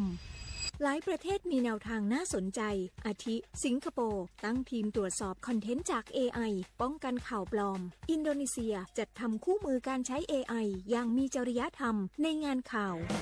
สำหรับประเทศไทยชูการนำนวัตกรรมผู้ประกาศข่าว AI การแปลคำบรรยายการใช้ Social Listening Tools วิเคราะห์กระแสตรวจสอบข่าวปลอมพร้อมทั้งสร้างภูมิคุ้มกันประชาชนผ่านโครงการทันคนโกงและสอนการรู้เท่าทันสื่อแก่ผู้สูงอายุทั่วประเทศร่วมสร้างสังคมดิจิทัลอาเซียนที่ปลอดภัยไปด้วยกันด้วยความปรารถนาดีจากสำนักงานประชาสัมพันธ์ที่3กรมประชาสัมพันธ์สถานีวิทยุกระจายเสียงแห่งประเทศไทยจังหวัดเชียงใหม่กรมประชาสัมพันธ์ประกาศรับสมัครบุคคลเป็นลูกจ้างเหมาบริการตำแหน่งพนักงานกระจายเสียงภาษาเมียนจำนวน1 อัตราเพื่อเป็นตัวแทนนำข่าวสารร่วมพัฒนาคุณภาพชีวิตชาวเมียนและเผยแพร่วัฒนธรรมท้องถิ่นให้เป็นที่รู้จักผู้สนใจยื่นใบสมัครด้วยตนเองได้ที่งานธุรการสถานีวิทยุกระจายเสียงแห่งประเทศไทยจังหวัดเชียงใหม่ตำบลช้างคลานอำเภอเมืองจังหวัดเชียงใหม่ตั้งแต่บัดนี้เป็นต้นไปสอบถามข้อมูลเพิ่มเติมได้ที่053-276-068ในวันและเวลาราชการมังเลี้ยวเอาเก่งเจ้าก็ติดขัดเรื่องการรักษาไม่รู้จะใช้สิทธิบัตรทองยังไงไปที่ไหนได้บ้างต้องการร้องเรียนร้องทุกข์มีคำถามมากมายเกี่ยวกับการใช้สิทธิบัตรทองสอบถามได้ที่สายด่วนสปสช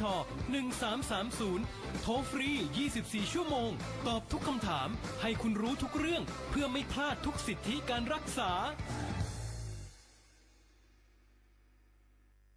พี่น้องเขาสนใจใครปืนเผาผ่านตั้งห้องปล่อยเสียงสวทเก้งใหม่ปั่นตั้งหู้ห่มปาดังมีดังซื้อถ่อมแจ้งแล้งหลีกว่าไก่ในปื้นตีเจดอนเก้งใหม่กับสืบมาเลยดี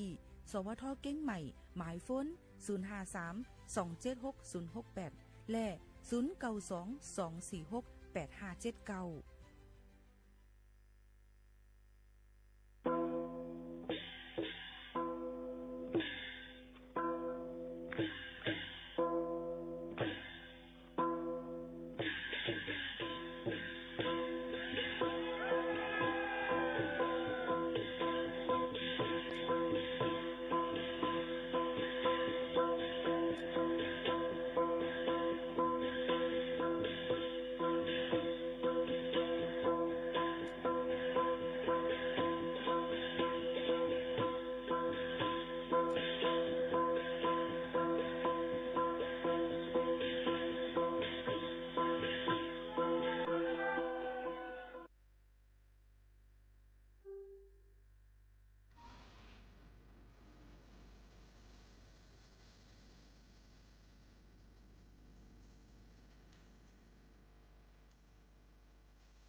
เมื่อสูงค่ะเมื่อสูงพี่น้องผู้ยินถ่อมเสียงใต้ตั้งเสียงกูก็กูก้นค่ะทบกันตีในตอนการห้องปล่อยเสียงสวทเก้งใหม่ AM 1476กิโลเฮิรตซ์ค่ะ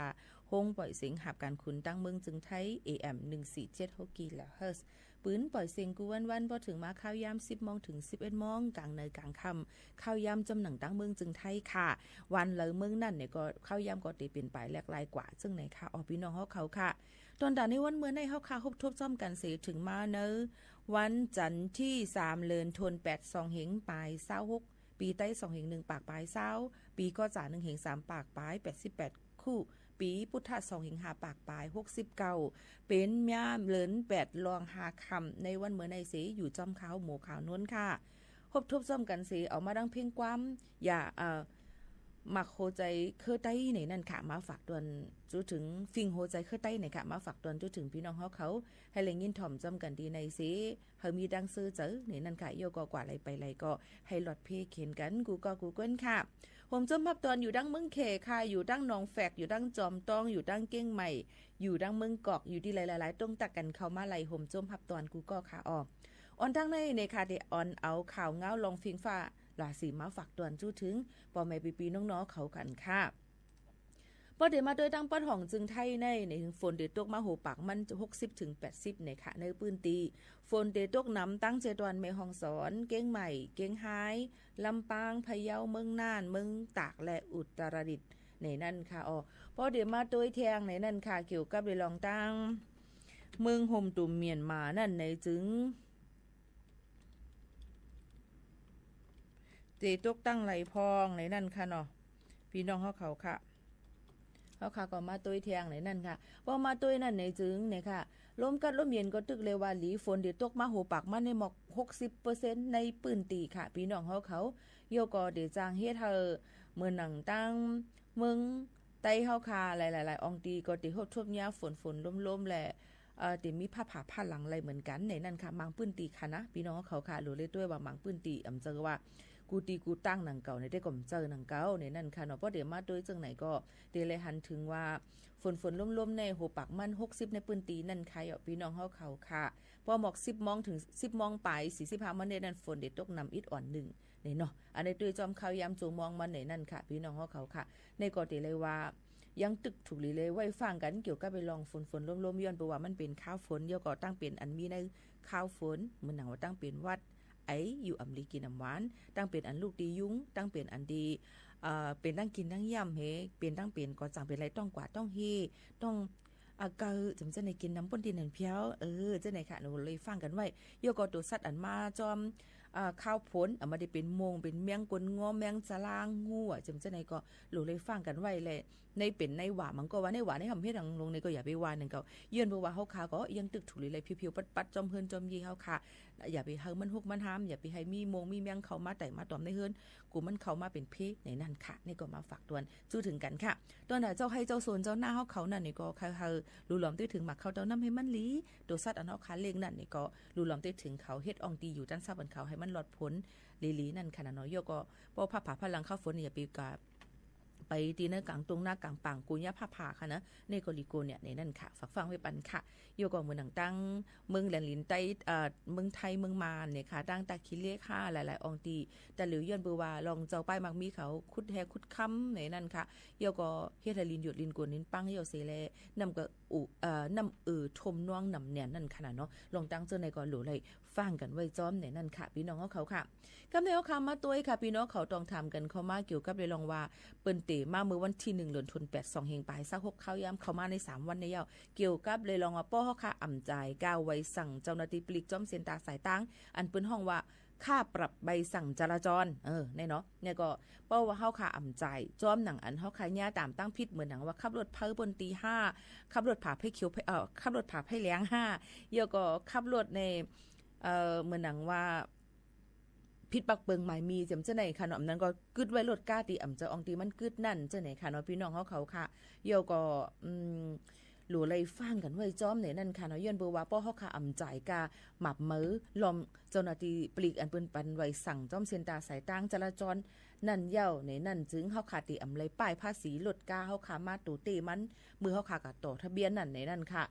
ยอก็ติดถูกเฮ็ดจำหนังปักเปิงหมายมีกว่าในนั่นค่ะเฮาขาซ้ำเตเลยเฮ็ดจังหือล่ะมันก็ว่าเฮาขาอะไรมาเป็นซาวเฮาขาดำจ่ายอันนั้นมันเป็นมือป่นมาแต่เหลียวในเปิ้นเตียววันที่1ในมาเข้ามาใน3วันเย้าย้อนอะไรพี่น้องเขามันก็อันเลียดฮู้เนี่ยเก่าว่า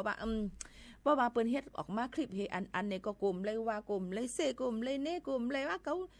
เฮ็ดเฮว่าไรล่ะเฮ็ดมามีเป็น10เป็น20ที่เฮิรนในเฮาก็ต่อยังไรก็เปิ้นว่าเปิ้นตีเอาวันที่1หรือในมานั่นน่ะพี่น้องเขาก็นั่นแหละทอมลีแล้วก็จ่องแกเตรียมจ่องแกว่าเนาะกูเปิ้นว่าเฮาปักรอเนาะกอบนั้นใครลาดซื่อๆให้เนี่ยย้อนนั่นแหละพี่น้องเขาหลูเลยทัดทองให้ถ่อมด้วยลีอีสังเสมว่าข่าวเงาอันไรเป็นอันปลอมอันพังข่าวเงาอันไรเป็นอันเต้มันเนี่ยก็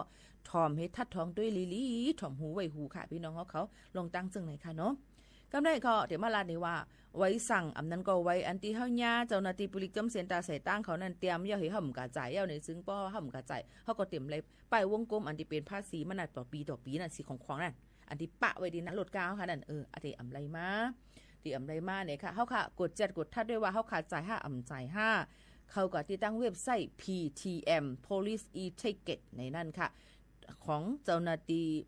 ตำรวจแห่งชาติในนั่นค่ะเจ้าหน้าที่ปริกจึงไทยในนั่นค่ะเนาะที่เว็บไซต์ที่ในเขากัดด้วยไล่ในนั่นค่ะเว็บไซต์ PTM Police E-Ticket ในนั่นค่ะเขากัดด้วยค่ะย่อก็เฮาค่ะลงเส้นสายไม้เส้นซื้อเฮาค่ะลอยไม้กับตู้เฮาค่ะเนี่ยค่ะไม้ไว้ขับขี่อำนั้นก็ไม้แผ่นป้ายทะเบียนรถเฮาค่ะมันก็ได้ออกมาปันเนี่ยค่ะพี่น้องเฮาเนบันว่าหลุดการลำในเฮ็ดผิดปักปึงก็คือเจ้ามันติลาดออกมาปันพี่น้องเขารึบออกมาปันหมดค่ะพี่น้องเขามันก็ว่าเฮาคาก็เอาซื้อเปิ้นซื้อลงก็ซื้อเปิ้นซื้อก็เป็นซื้อก็นั่นเนาะค่ะบ่สมใจก้นก็นั่นก็ได้หยับก็เปิ้นนั้นเมื่อเฮาคาได้ปึงอิงเปิ้นนั่นซื้อบันรถกาเฮาแลเฮาเป็นทางพี่ทางก็เฮาได้เฮ็ดเนี่ยอย่าไปวนมามันจะจื้อเก่าลงก็ใครฮีก็เฮ็ดเอาเนี่ยมันไรค่ะก็เปิ้นว่าสู้กับปึงเปิ้นมือสู้ใครไล่สู้ก็ต้องจ่ายกะจอมหนังอันเปิ้นส่งมาปันนั่นอย่าไปปล่อยให้เป็นปูนพรกวนอันที่หันถึงกลางใจสู้ให้ซื้อบันใส่บันจื้อเขาเฮาก็ซื้อบันเฮาเฮาก็อย่าไปไว้เมามังลองตั้งเสื้อในนั่นค่ะพี่น้องเขาในลำรองเนี่ยมันก็ในปล่อยแปดเจริญสลามสนใจทางในนั่นค่ะเนาะจะได้ก็อย่าไปให้มันเป็นในนั่นค่ะสังเจอว่าเฮาค่ะอำจ่ายแต่เอาวันที่1ในมาเนี่ยก็สังเจอว่าเฮากางกาข้างกาจ่ายมันนั่นเนี่ยก็เฮาก็เตรียมจังต่อภาษีต่อปีไรต่อเฮาค่ะพอจ่ายให้มันปล่อยยาวหมดยอก็ติไว้อันใจโซข้าวนั่นติใจเลย30วันกุ้ยจังนั้นค่ะยอก็ถูกยามหมดแบดว่าคะแนนประพฤติเนี่ยลองตั้งเฮ็ดสร้างลองฟิงยามนั่นในนั่นค่ะเนาะยก็ไว้ขับขี่นั่นก็ติดตัดแบตในนั่นค่ะติดตัดแบตเนี่ยก็เพราะว่าเฮาเฮ็ดผิดนำอำกาจ่ายอำกาจ่ายแบตในกาจ่ายขึ้นเนี่ยจึงมันก็ได้ถอนมันไว้ขับขี่เฮาค่ะจึงในค่ะเนาะพี่น้องเขาค่ะลองตั้งเสื้อในก็เพราะว่าเฮ็ดผิดนำปนตีเจ้าหน้าที่ก็ได้ออกพื้นที่ออกมาปั่นฟังยก็ฟ้องเนี่ยค่ะเฮ็ดจำหนังอมูคดีเปิ้นมีไว้นั่นจึงไหนค่ะนะกอมนั้นลองตั้งเสื้อในอย่าไปไว้เมาหมางยก็ลองทำเป็นก้นไทยลงเป็นหางในกล่อมใจค่ะมันเป็นไม้ไว้ขับขี่ไม้กับตัวมันตึงมีไว้อยู่เย่าจังนั้นค่ะเนาะอันนี้ก็หลุเลยฟังกันไว้จ้อมในนั่นค่ะมาฝากฟังไว้ปันกันหนังคือเฮาค่ะพอดีเฮ็ดพิษเดี๋ยวก่อนมันเตียงงายย่ำตอนตาเฮาค่ะในนั่นค่ะออกพี่น้องเขานี่ก็คัดเจอเสียงออกมาฝากดวนจูถึงป่อแม่ปีน้องๆเขากูก็กูก้นจังหนังไหนค่ะพี่น้องเขาค่ะถอมด้วยเพลงความ1โหค่ะเพลงความอันนี้เลยชื่อว่าอ่านลืมมื้อเลยอยู่ในใจหนอกคำเมืองยางห้องไว้สืบถอมซ้ำกันค่ะ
อันลืมไม่เลยอยู่ในนั่นค่ะสังจูว่าเฮาค่ะมีลองตั้งตังเจอคัดเจอนั่นแหละจึงลองสังเสียมว่ามันตึ้นเป็นลองงายเงียมตนตาเฮาค่ะเฮียงเลยว่างายเงียมน่ะก็บ่ว่าเฮาติคัดเจอและแตบตัดมันแปดไหนก็พอเฮามีลองตั้งแตบตัดเส้นเจอนั้นเหี่ยมันก็ตึ้นติแตบตัดไหลมันก็ติแตบแปดไหลสังเสว่าเฮากลุ่มมุ่งมองถึงหาหวยหามันกลุ่มวนขึ้นเก่าอ่ำจังกินข้าวอ่ำจังกินอีสังอีสิงกลุ่มก็มีมาในเก่าอยู่อ่ำไรก็ติด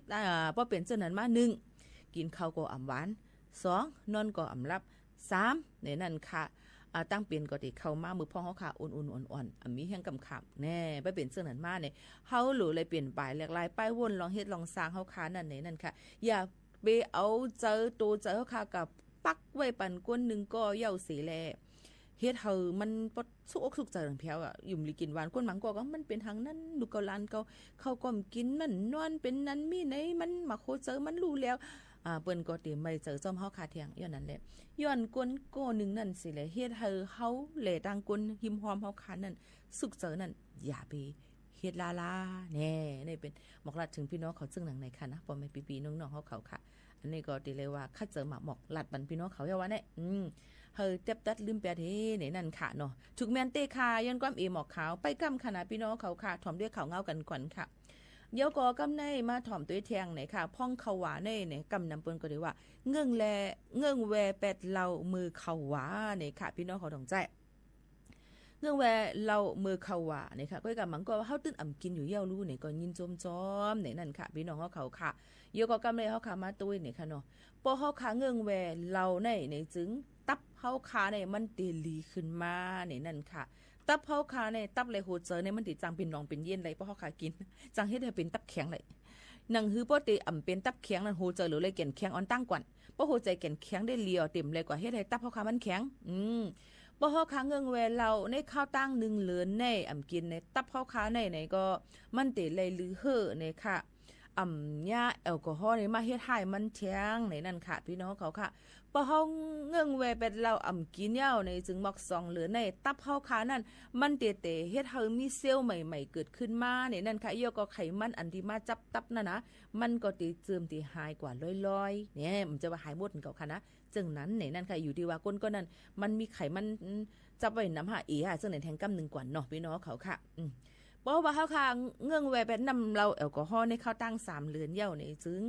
ตับเฮาก็ติลีขึ้นมาเซลล์ตับเฮาค่ะนั่นติมาแก่นแข็งงุนเลียงมาเยอะก็เหตุการณ์เลยขึ้นปักเก่าเหมือนเก่าในนั่นค่ะย้อนนั่นแลสังเจอว่าลือเฮ่อเยอะก็เงื่องแวแปดไหลเนี่ยก็เงื่องแวแปดตับเฮาค่ะก็มันก็เตลีจัดปานเฮาค่ะมันก็เตลีเยอะก็เงื่องแวแปดลองตั้งเป็นแก่นสารตับจอมในนั่นค่ะเยอะก็บ่ว่าเพราะเฮาค่ะกินน้ำเราแอลกอฮอล์เยาในจึงมันก็ติขับเป็ดลองสารก้องอันมีในตู้ก้นเฮาค่ะนั่นนี่ออกกว่าในนั่นค่ะนี่ก็เอามาฝากตวนจูถึงป่อแม่พี่น้องเขากูเกาะกูกวนเจอหนังไหนนั่นค่ะนี่ก็มาฝากตวนจุดถึงกันกูวันๆเนาะเงื่องแวอะไรก็เงื่องแวเนี่ยค่ะเนาะพี่น้องเขาค่ะหนังหือปกติเฮ็ดให้ป้ายอยู่หลีเขาค่ะมันปกติตื้อเข้มหลีเนี่ยนั่นมาฝากตวนจูถึงกันเจ้งหนังไหนค่ะพี่น้องเขาค่ะเยาก็ลองตั้งเรียนตาเหลียวในติใกล้หันเป็นขายจอมกัดจอมซาจอมกัดนัดวันกัดจำจะในหลายๆตีหลายๆตั้งค่ะเนาะสกุชชี่เนี่ยค่ะสกุชชี่ในเป็นตั้งเรียนลูกอ่อนก้นหลวงก็เรียนอะไรเหมือนกันนะเยาก็มันจังติเฮ็ดให้มีถัดสันก็เป็นตั้งเป็นแก่นสาไลในนั่นค่ะก็นั้นแลภายตั้งดูล้อมได้ถึงลองลอดเพนั่นเปิ้นก็ลงปืนตีนะคะกว่าหลายๆตีกว่า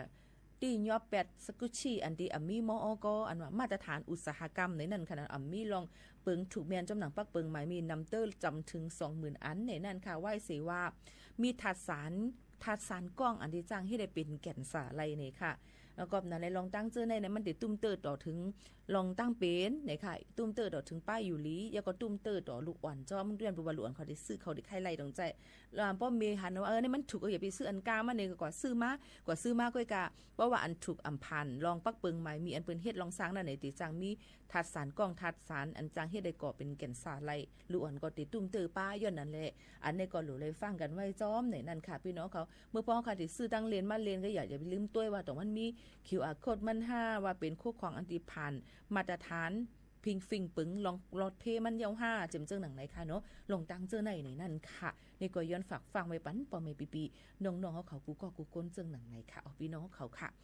หรือใจชมได้เพียงกว่ามือไก่ย้อนเพียงกว่ามาเกี่ยวกับแม่พองเลยค่ะเนาะโหไรก็ไรดองเจอเพราะว่าเพียงกว่าหูไรก็ไรเพราะว่ามันเกี่ยวกับแม่เนี่ยเปิดปันโหในค่ะพี่น้องเขาค่ะหมักโคเจอแม่เนี่ยค่ะสืบทอมค่ะ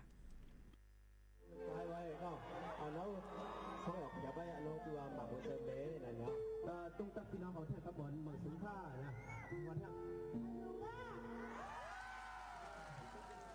อย่าไปกูทางหน้ามันไปต้นห้องหนึ่งทีไปบอกกันเอาแม่นายมาล้มกาเจ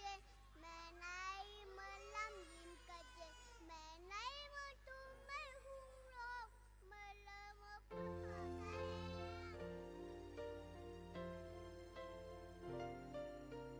แม่นายมาล้มกาเจแม่นายมาล้ำยิ้มกาเจแม่นายมาตุ้มไม่หุ่งโลกมาละมันเปิงห้องซะแล้วปันลุกล้างเศร้าเลือดเจอปันงงเงาเบาเอาเจ้าอูดมาโหเจ้าแม่ไหนรักลุกล้างกูก็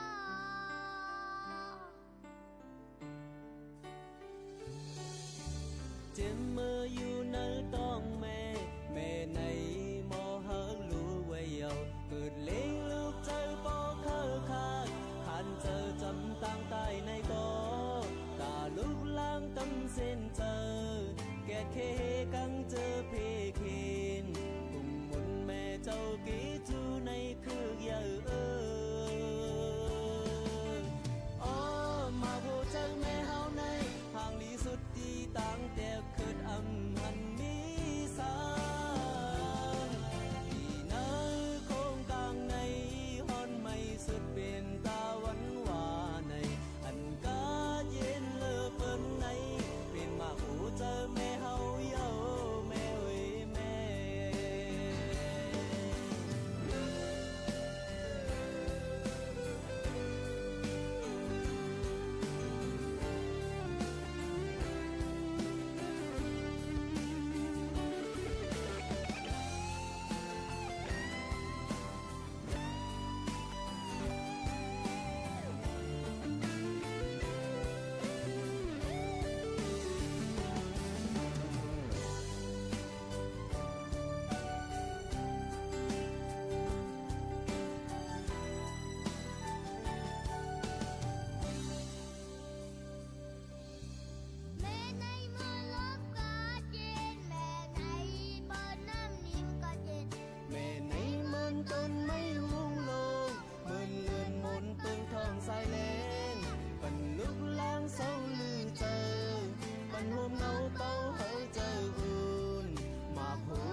เอาค่ะบ่แม่ปีๆน้องๆเฮาเขาค่ะ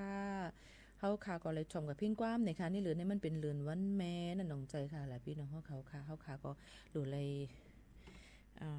มาเปิดปันเพียงความพี่น้องเขาก็ใกล้ๆย้อนกันเข้ามาทั้งหมดทั้งเสียงนั่นค่ะน่ะ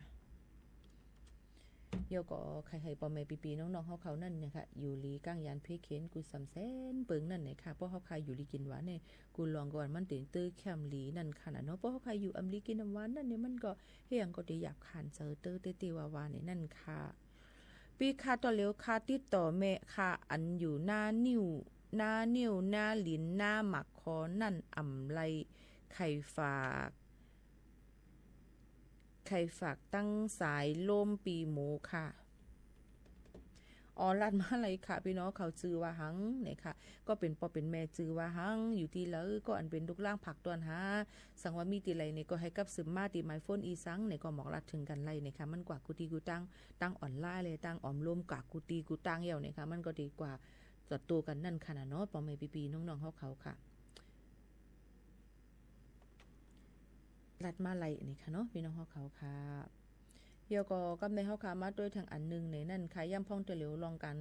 กวาดล่างเพียวมวยเป็ดลองก้นเฮ็ดพิษลองปักปึงหมายมีเอามาได้เป็นก้นเหตุการณ์ลองการจ้าเพี้ยนก้นหยอกแลนนึงออนไลน์ก้นสแกมเมอร์จำเจ้าไหนค่ะเนาะเจ้าไหนก็เปิ้นก็กดจัดกดทัดด้วยแล้วก็กวาดล่างแปดเพียวมวยเป็ดนั่นค่ะเนาะแทงลองนึงก็ลองแห่งการยันเมืองในนั่นค่ะอันก้นหลักเข้ามาก็ตึกมีก้นอันเฮ็ดพิษปักปึงก็มีในก็เปิ้นก็ออกกดจัดกดทัดหลายอ่องดีพี่น้องเขาก็หลงเลยฟังอยู่ฟังกินกันจ้อมลองต่อวัดต่อไว้นั่นพี่น้องเขาก็คึงปองเฮ็ดสร้างกว่าให้มันเดียวตัวลิงามหนังคือเฮาค่ะบ่ติอยู่ง่ายลมเจอเพราะเฮาค่ะอยู่เลยเฮ็ดถูกแม่นจ้อมหนังปักปึงหมายมีมันก็ติอยู่ง่ายลมเจอตอนตาเฮาค่ะนั่นจังไหนค่ะเนาะอำตับหลูกูสังไหนค่ะเฮาหนังกันก็อย่าไปเฮ็ดข่าวอันปอมันพังสิมาหยอกเลียนปันกันในเฮ็ดให้ตกเจอตื่นพานในนั้นค่ะถ่อมเมี่ยวก็ทัดทองด้วยลีว่ามันมีดีกว่าที่มามันจังหือพองจังหนังไหนค่ะเนาะหนังหือเฮาค่ะบ่ได้อยู่ง่ายลมเจอเฮาก็อำถูกยาให้เปิ้นมาสอส่วนเฮาค่ะให้มาสุกอกสุกใจจังนั้นในนั้นค่ะเฮาก็บ่ถ่อมเมี่ยวนึงปอกอำไปปองเจอเนี่ยก็อย่าไปมื้อนี่อย่าไปพุ่งล้วนเหนียนแผ่วอาลาค่ะพี่น้องเขาเราอย่าไปพุ่งล้วนเหนียนแผ่วอาลาหรือในคัดเจอให้ถ่อมด้วยลีก่อนมันไขลาดเนี่ยมันปองว่าสังจังไหนค่ะเนาะย้อนนั้นแหละเพราะว่าพี่น้องเขาถามเขามาเพราะคาราลองวัดลองไหวหรืออ่อนในไว้ที่เปิ้นในโรงเรียนเปิ้นเฮ็ดปันค่าที่เอาลูกค่าเฮ็ดกันเลยเนี่ยค่ะเปิ้นที่เฮ็ดกันเลยเปิ้นลงเส้นหมายอำใจค่ะเปิ้นเฮ็ดปันลูกอ่อนอันเฮ็ดไว้อยู่ในโรงเรียนนั่นยาวอยู่ก็มีหลักฐานในสังพองเปิ้นมันอยู่ที่พอโรงเรียนเปิ้นนั่นเปิ้นที่คึงปองเฮ็ดสร้างบางทีก็เปิ้นก็ได้ยืนย้อนปันบางทีเปิ้นก็ได้เฮ็ดปันอยู่ที่ว่าผู้ใหญ่ก้นลงเปิ้นแทงกำนึงดีตั้งโรงเรียนแทงกำนึงจังไหนค่ะเนาะอยู่ก็ตาเหลียวในฟังกันไว้ค่ะลองหยอกเลียนกินเนอกันลองการหยอกเลียนลองการหยอกแหลนลองกว่าเหตุการณ์เลยมาเฮาเหตุการณ์กว่าเหตุการณ์จ้อมเฮาล่ะเนี่ยเอาเงินกินกะโหกะเฮากะเฮาก็เอากับเหตุการณ์แห่งต่างที่ปล่อยปืนปล่อยแปดจำเจิงหนังไหนค่ะโยก็ตาเลียวค่ะเนาะนาการหลายอันค่ะเปิ้นปันแห่งการยันเมืองเฮ็ดเนี่ยก็อย่าไปคินเฮ็ดอย่าไปเฮ็ดพิษมันก็ซ้ำไหลอ้นสัญชาติไปเป็นต่างดาวทาวอนเนี่ยเป็นไม้แปดเย้าหรือไรแท้อินก้อยก็หรือไรอ้นเป็นสัญชาติคนไทยเย้าในจิมจังได๋จึงอย่าไปฮอกาเมาเย้าฮอรถฮอกาหลายปอกมาในเปิ้นที่ยึดแปดวัดไว้เฮาคาเอียนเพื่อว่าเฮาเฮ็ดอำถูกแม่นจำหนังเปิงเนี่ยค่ะเนาะอย่าไปบ่นว่าให้ไรวัด10ปีก็ใครขี่ก็ไล่เจอค่ะลองตั้งเจอในย้อนเบิ่ว่าเฮาคาใครเลยวัดเมืองเปิ้นเนี่ยมันจะง่ายๆค่ะนะสังเกตว่าเฮาคาเฮ็ดผิดเปิ้นก็ถอนวัดไว้เฮาคาอะไรเหมือนกันลองตั้งเจอในก็ใครย้อนฝากไว้ปันจอมยก็แทงลองนึงนั่นเนี่ยค่ะเนาะเฮาคากว่าเฮ็ดเป็นโนมินีก็เป็นชื่อเปิ้นชื่อเฮาเหี่ยวก็เอาเป็นเปิ้นมาให้นั่นน่ะเจอในก็ผิดปักเปิงหมายมีเปิ้นก็ถอดเอาวัดไว้เฮาคาอะไรเหมือนกันในนั่นค่ะกอบนั้นลองตั้งเจอในก็เตไก่หันในสื่อตรงวงในเฮิรนลำแนวค่ะพี่น้องเขาได้มีก้นมันค่ะเนาะก้นมันเอาก้นแต่ก้นหังได้ก่อมฮู้ก้นเมืองโฮมตุ่มเมียนมาในเลยเฮาว่าก็กำในเขาก็ซ้ำมาว่าให้มาป้าตวงปันก้นเขเขาติเลยปันถือได้เงินคันในเจ้าไหนค่ะอันนี้เปิ้นก็ติดตามเหี่ยวนี่ค่ะเนาะพี่น้องเขาขายย้อนบ่ว่ามันผิดปักเปิงหมายมีเจ้าไหนค่ะเนาะเพราะว่าหับป้าตวงแล้วนี่ก็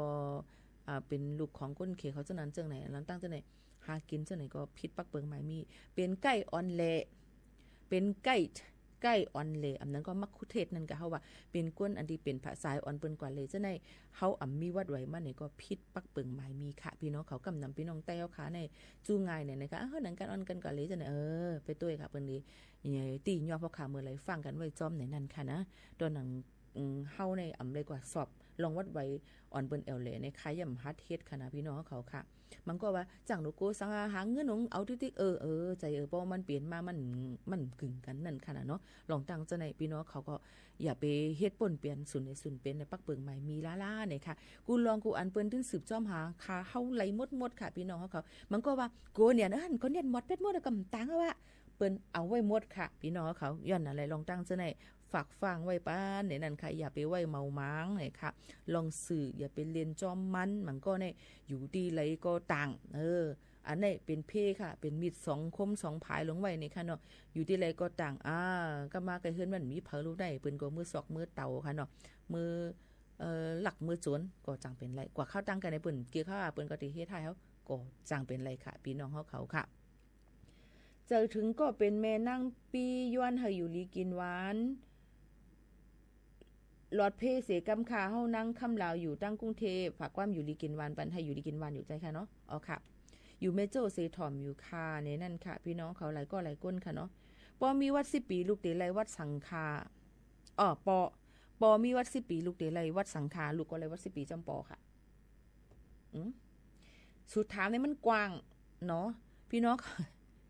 ลองวัดลองไว้เนี่ยมันลาดเหมือนอะไรก็มันกองเลยก็มันก็ติไหลเหมือนกันค่ะเปิ้นก็เลยตัวอย่างปอมันวัด10 ปีนั่นมันเข้ามาเมืองไทยมือปีแล้วเยอะก็ลูกเขานั่นน่ะปอเขามีวัด10 ปีเสตาลูกอ่อนซ้ำต้องมีไว้เกิดตั้งเมืองจึงไทยมีไว้เกิดแล้วต้องก็แจ้งถูกแม่นจำหนังปักเปิงไม่มีอันเปิ้นตั้มวางไว้นั่นฮะเยอะก็วัดจือกะตะไว้เกิดลูกอ่อนนั่นน่ะตั้งไว้อูมาในจ่องมันเป็นมือมันเหมือนกันดีๆจะว่ามือกะเกิดลูกอ่อนนั่นซ้ำเป็นวัดต่างดาวก็ไม่หลวนใหญ่มากป้องเป็นวัด10 ปีอันนี้รัดในตัวอย่างมันนะฉะนั้นก็กับเพราะว่าปอมีวัด10 ปีลูกอ่อนก็ติเลยวัด10 ปีจำหนังปอมันในนั่นค่ะที่เล่นติดตามก็เป็นปอเป็นวัด10 ปีเหมือนปอมันในนั่นค่ะจึงนั้นเกี่ยวก็สังเจว่าอยู่หึงนั่นมาหลวนก็ติจังค่ายเป็นปลายแรกลายเป็นวัดใบแทงต่างอันก็จังเป็นไรอยู่ตีว่าเงาหักศักดิ์ศรีหลักฐานอันก็เป็นปอแล้วก็เป็นเมลูกอ่อนและหั่งลูกอ่อนนั่นมีไว้นั่นมีไว้จึงหือจอมเข้าเปิงตะระหว่างจำหนังข้าวย่ามอันปืนมักมันไว้ว่าติเลยวัดไทยฮะติเลยวัดหังหือเจิมเจิงหนังไหนจอมในนั่นค่ะพอถามค่ะมากกว้างๆให้นั่นเนี่ยค่ะก็อ่ำจังตอบปันเฮามันบ่เต็มทวนเลยกูลองกูอันค่ะเดี๋ยวก็มีสังเทียงย้อนสู้ปันอยู่ค่ะยินจมค่ะลาดป้าก้นอันลาดป้าก้นอันต่างจุ้มต่างแก้งพองค่ะจึงหือต่างจุ้มต่างแก้งเนี่ยไปป่องเจอค่ะนะติมันลองหังค่ะต่างจุ้มต่างแก้งเนี่ยจึงหือต่างจุ้มต่างแก้งจึงหือต่างแก้งต่างจุ้มอีหังค่ะมีหูมีหางค่ะกรมหูเดลาดอีสังนี่ค่ะเนาะไต้เกาหลีจือโปรไฟล์ทำเตรียมเป็นดิกไต้ทำเตรียมดิกไทยมาปีเป็นก้นประเทศอีหังคานี่ว่ามาบ่ว่าตาเร็วนี่อยู่เมืองไทยค่ะปีเกิดเมืองไทยน้องเว้ยปีจาติก้นเมืองไทยค่ะปีเป็นก้นไต้จาติไทยจาติเกิดเป็นเมืองไทยปีเป็นไต้ค่ะน้องเว้ยไต้เกาหลีว่ะเนาะหูเด็ดตอบว่ามันก็ถามมากหลายรองหลายอันค่ะบ่ใครกวางหมดเอาเนี่ยค่ะเนาะต่างจุ่มต่างแก้งก็มีมาเนี่ยค่ะเนาะใครอยู่ว่าส้มต่างส้มแก้งหาเนี่ยนะใครย้อนความปีใครยันซ้ายจือความห้องในว่ามือในค่ะในว่ามือในว่ามือค่ะไปกำขนาดมือไกย้อนมาหมอกขาวยิ้มอ่ำตั้นเลยเปิดปานถ่อมด้วยโหนในก่อนค่ะ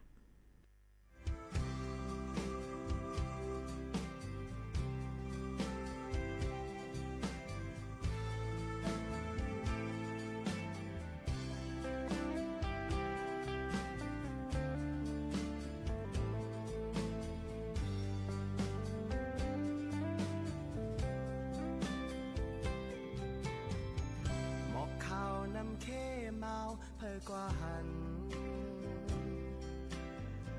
อ่ำจางปอกขึ้นเมื่อเพื่อนเพอมันกุมกวังมาเมาจมหาหมอกขาวมีเลยมาหูเจออ้วนนมแต่หมอกขาวทางที่เป็นนางตุ้มเสื้อขันฟ้า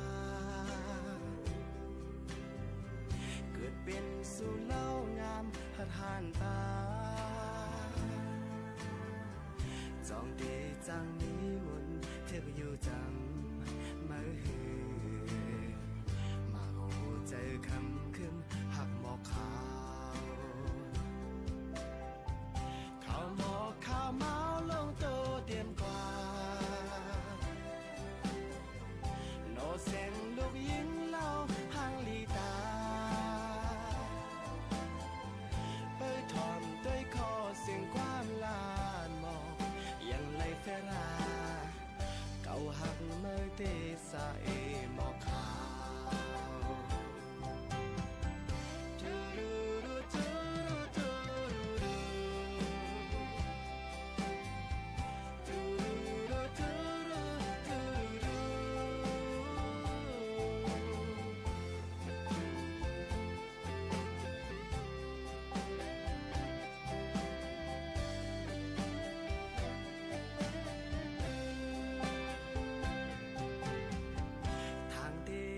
นางจุนเสื้อขันฟ้าเกิดเป็นสู่เล้างามหัดหานตาจองเดจังนี้มุนเธอก็อยู่จามมาหือมาหูใจคำขึ้นหักหมอกขาวข้าวหมอกข้าวเมาลงโตเตรียมกว่าโนเสียงลูกยิงเล่าห่างลีตา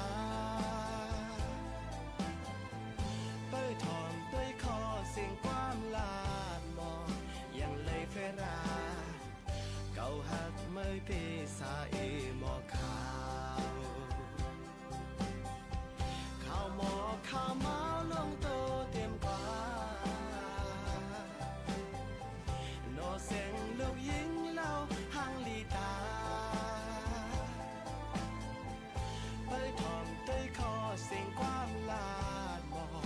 ยังไหลเฟราเก่าหักเมื่อตีสาเอหมอกขาว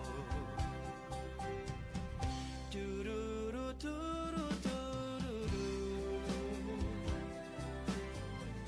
จูรูรูตูรูตูรูรู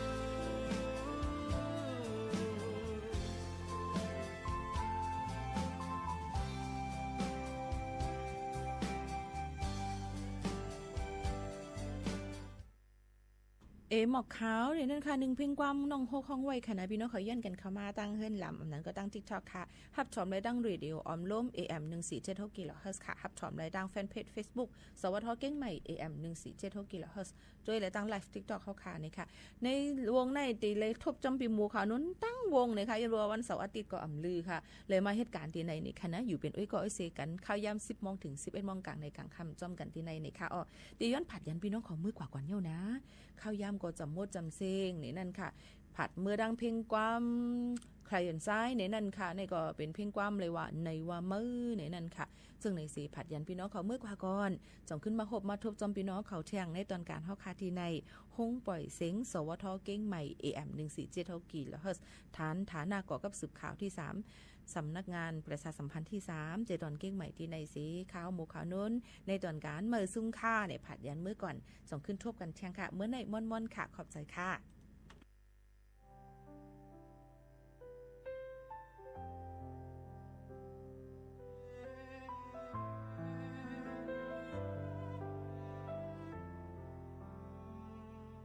เมื่อวันดาวส่องหากันเธอวายด้วยทั้งไหลดึกหันเป็นเงาจึงอักสูทั้งเฮาในไม่ไหวยังมีวันหายยังลือตึกต้องขึ้นอยู่ยังคือว่าถึงวันไม่ไปเมื่อยาสื่อย้อนเพดานให้ใจเอาปล่อยผ่านความลาบสื่อเป๊บมาง่ายหมอกใจให้ทั้งลืมในย้อนน้อยสู่ไปเห็น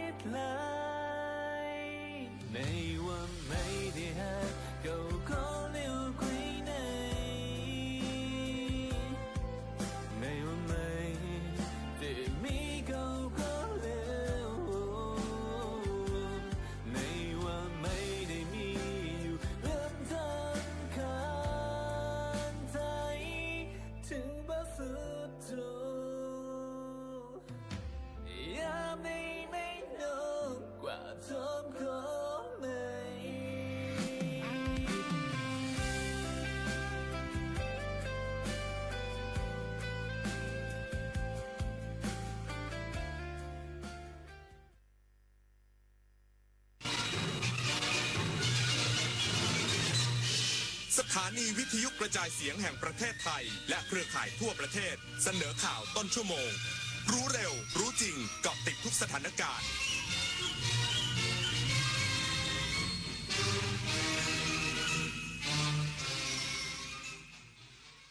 รับฟังข่าวต้นชั่วโมง 23 นาฬิกากับธราวุฒิวิชัยดิษฐ์ครับ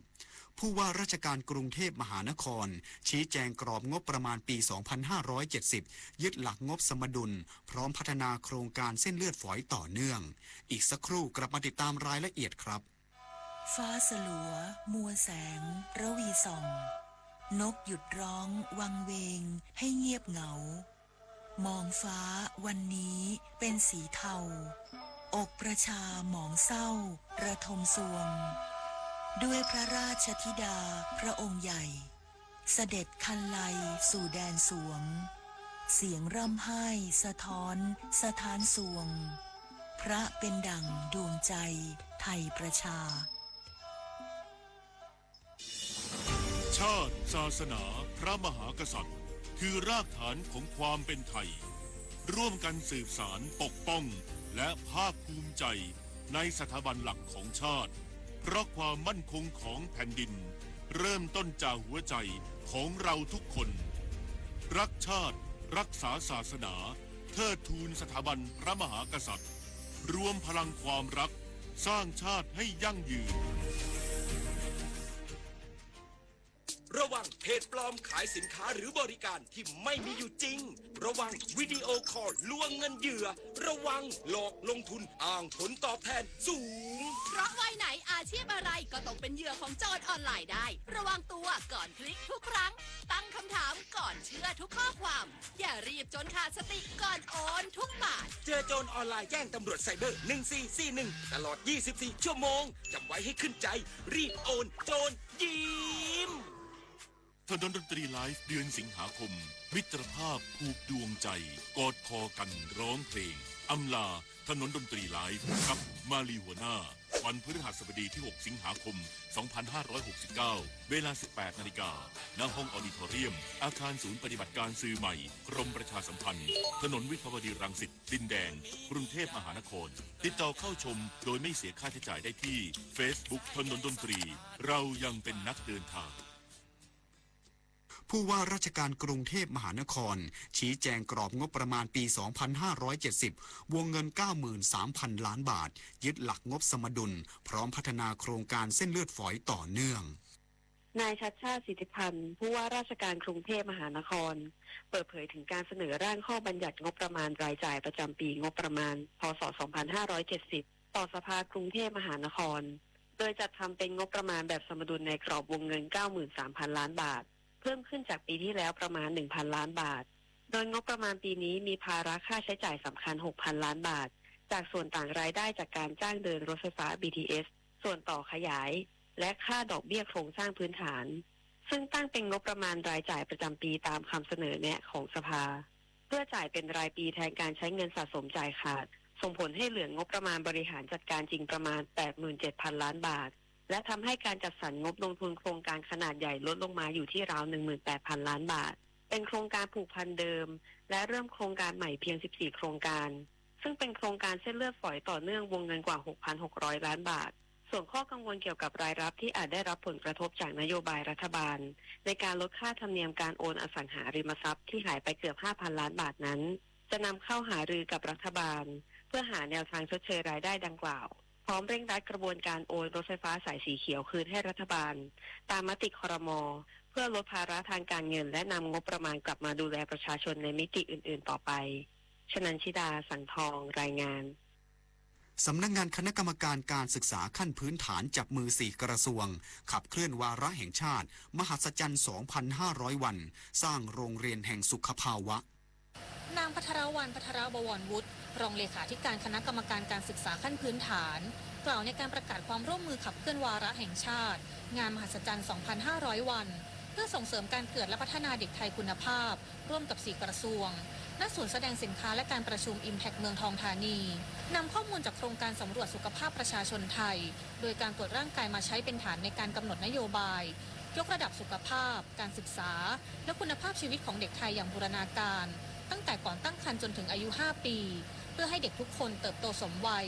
มีพัฒนาการเหมาะสมและเข้าถึงโอกาสอย่างเท่าเทียม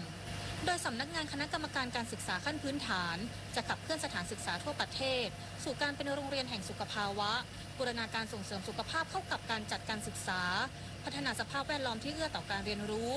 ส่งเสริมโภชนาการกิจกรรมทางกายสุขภาพจิตและความรอบรู้ด้านสุขภาพเพื่อให้ผู้เรียนทุกคนได้รับการพัฒนาอย่างรอบด้านมีสุขภาวะที่ดีและเติบโตเป็นกำลังสำคัญของประเทศในอนาคตเพื่อสร้างรากฐานที่แข็งแรงให้เด็กไทยตั้งแต่ช่วงปฐมวัยเป็นทรัพยากรมนุษย์ที่มีคุณภาพจิรวรรณช่วยเท้ารายงานกระทรวงการท่องเที่ยวและกีฬาเปิดเผยยอดนักท่องเที่ยวเดินทางเข้าไทยลดลงจากสถานการณ์ความไม่สงบชายแดนใต้นายสุรศักดิ์พันธ์เจริญวรกุลรัฐมนตรีว่าการกระทรวงการท่องเที่ยวและกีฬาเปิดเผยผลการประเมินจำนวนนักท่องเที่ยวสัปดาห์ที่ผ่านมาพบว่าภาพรวมมีการชะลอตัวจากกลุ่มตลาดระยะใกล้มีนักท่องเที่ยวชาวต่างชาติเดินทางเข้ามาจำนวน 567,312 คนลดลงจากสัปดาห์ก่อนหน้า 17,086 คนหรือร้อยละ 2.92 คิดเป็นนักท่องเที่ยวเฉลี่ย 81,045 คนต่อวันส่งผลให้จำนวนนักท่องเที่ยวโดยรวมหดตัวปัจจัยสำคัญมาจากข่าวสารเกี่ยวกับสถานการณ์ความไม่สงบในจังหวัดชายแดนภาคใต้และการปรับลดจำนวนที่นั่งโดยสารของสายการบินในเส้นทางอินเดียส่วนกลุ่มตลาดระยะไกลโดยเฉพาะตลาดยุโรปยังคงขยายตัวต่อเนื่องจากการเปิดเส้นทางการบินและการปิดภาคเรียนฤดูร้อนของเกาหลีใต้ที่ส่งเสริมกลุ่มนักท่องเที่ยวแบบครอบครัวทำให้นักท่องเที่ยวชาวเกาหลีใต้เพิ่มขึ้นกว่าร้อยละ 19 จากสัปดาห์ก่อนหน้าทำให้มีจำนวนนักท่องเที่ยวสูงสุดเป็นอันดับ 4 ของสัปดาห์นี้สำหรับสัปดาห์ถัดไปคาดว่าจำนวนนักท่องเที่ยวชาวต่างชาติจะมีแนวโน้มเพิ่มขึ้นจากแรงสนับสนุนการปิดภาคเรียนฤดูร้อนในจีนและเกาหลีใต้ปฏิพล สัทธพรหมมารายงานรู้ปิดรู้ใช้ร่วมใจประหยัดพลังงานจบข่าวธราวุฒิวิชัยดิษฐ์อ่านรับฟังข่าวครั้งต่อไปเวลา 6 นาฬิกาครับติดตามข่าวที่นำเสนอไปแล้วได้ที่ www.thainews.prd.go.th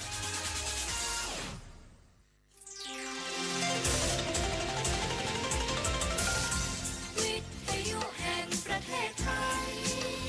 ให้ความรู้คู่ความสุขต่อไปนี้ขอเชิญท่านฟังรายการเพื่อนฝันดำเนินรายการโดยจารุลินมุสิกพงศ์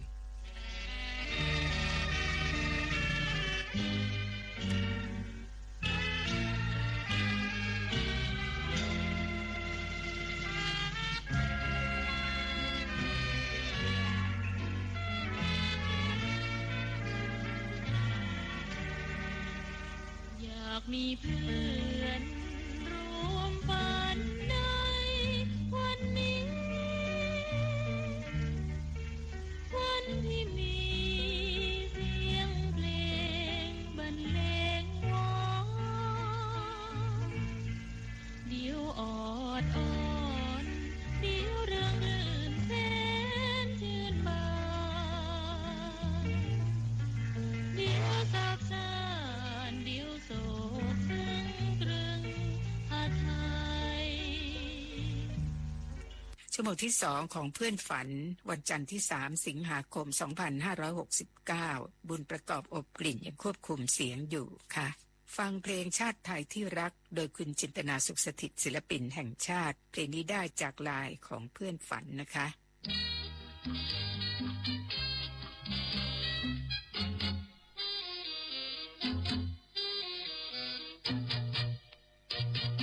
มาหวนคำนึงคิดถึงชาติไทยชาติเรานั้นเคยยิ่งใหญ่แต่ในสมัยนานมา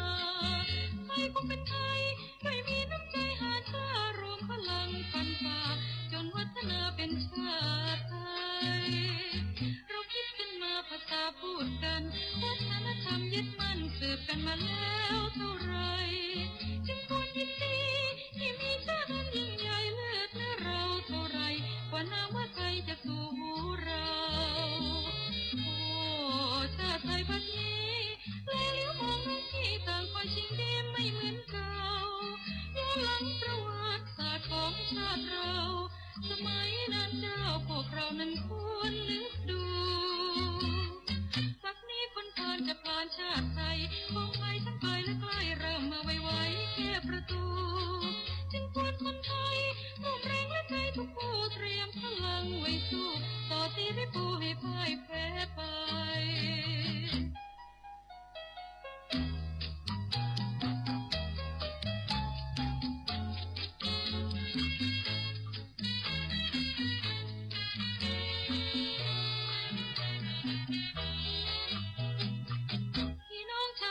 ฟังไว้สักนิดควานทองของเราตั้งติดก็ด้วยชีวิตของไทยเคยโดนนาซีต้องหนีซ่อนลงใต้จนรวบรวมกันได้เกิดประเทศไทยตั้งแต่นั้นทำแน่นไทยเองคำเห็นพวกพ้องแล้วคนที่มันคิดจ้องก็คงขยองใจกันมันพอเวลาที่สามัคคีสะบันโดยใช้การปลุกปั่นให้ไทยฆ่าฟันกันเล่นทุกปีโอ้เพื่อนกายายเขายอมให้มันนั้นเข้าเป่าหูพวกเราน้องพี่วันใดไทยแยกแตกสามัคคีวันนั้นแผ่นที่ก็จะไม่มีชาติไทยแดนเอ๋ยแดนไทยสดใสร่มเย็นวัดวาพระปรางสวยเด่นก็จะไม่เวียนเศร้าไปเราควรระวังแก่ไทยนั้นทั้งหรือไม่คนนอกทำหาไม่ได้พวกเราข้างในชาตินี้เอง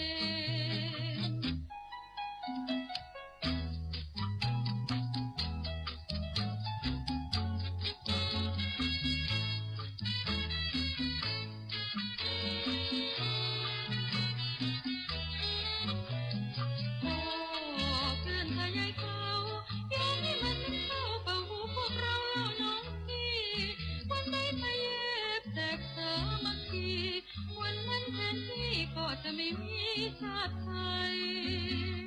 แดนเอ๋ยแดนไทยสดใสร่มเย็นวัดวาพระปรางสวยเด่นก็จะไม่เวียนเศร้าไป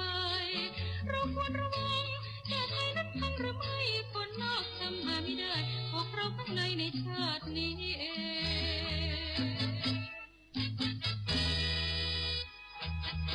จบไปแล้วค่ะเพลงชาติไทยที่รักโดยคุณจินตนาสุขสถิตศิลปินแห่งชาติต่อด้วยเพลงถิ่นไทยคุณอำพรชัดกุลขับร้องจากละครเรื่องมหาเทวีปี 2481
เพลงจากละครเรื่องมหาเทวี แสดงเมื่อปี 2481 คือเพลงถิ่นไทยคุณอำพรชัดกุลขับร้องจบไปแล้วค่ะฟัง3เพลงต่อไปนี้เลยนะคะจะเริ่มด้วยคุณสุเทพวงศ์กำแหงศิลปินแห่งชาติกลิ่นแก้มนางคุณสง่าอารัมพีศิลปินแห่งชาติแต่งต่อด้วยคุณสวรีภกาพันธ์ศิลปินแห่งชาติพยางค์เดียวสั้นๆยิ้มผลงานของสุนทรียานาเวียงการและคุณสง่าอารัมพี2ศิลปินแห่งชาติค่ะและเพลงที่3มณีหยาดฟ้าฟังคุณชรินทร์นันทนครศิลปินแห่งชาติขับร้องเมื่อปี 2503 ผลงานของบุญช่วยกมลวาทิน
ทั้งวาจาใจสองตาคำคมว่าวาวดุดดังแสงดวงดาวแจ่มใสเอวอ่อนอกน้ำอำไพและวิไลละลานตาผิวพรรณทองชวีดังมณีหยาดฟ้าเหมือนเทพธิดาจุติมาแดนดิน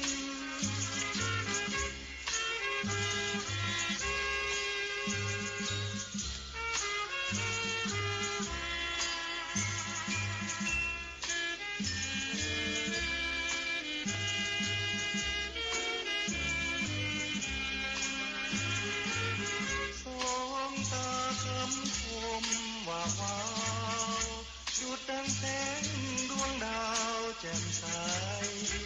เอวอ่อนอกงามอำไพ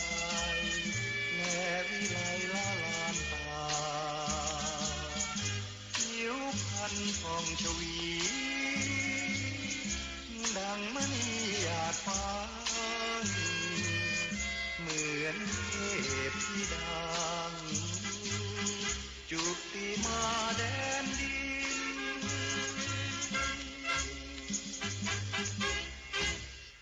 ช่วงต่อไปเราจะฟังเพลงจากแผ่นข้าง2 แผ่นนะคะ แผ่นแรกเริ่มด้วยราตรีเมืองจีนคุณเพ็ญแขกาลจารึกขับร้องค่ะบรรเลงด้วยวงสมานกาญจนพลินนะคะ อีกหน้าหนึ่งคือล่องลำเจ้าพระยาคุณชาญเย็นแขขับร้องผลงานของครูเนียนวิชิตนันท์บรรเลงด้วยวงเนียนวิชิตนันท์เป็นแผ่นตราอัศวินแผ่นที่2เริ่มด้วยคืนโสมส่องฟ้าโดยคุณชาญเย็นแขค่ะผลงานของครูไพบูลย์บุตรขันธ์อีกหน้าหนึ่งของคืนโสมส่องฟ้าคือบนเส้นทางชีวิตคุณสมจิตตัดจินดาขับร้องครูพยงมุกดาศิลปินแห่งชาติเป็นผู้แต่งนะคะทั้ง2เพลงนี้บรรเลงด้วยวงสง่าอารัมพีเป็นแผ่นตราอัศวินเช่นเดียวกัน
ายนนวลจันทร์เพ็ญสอง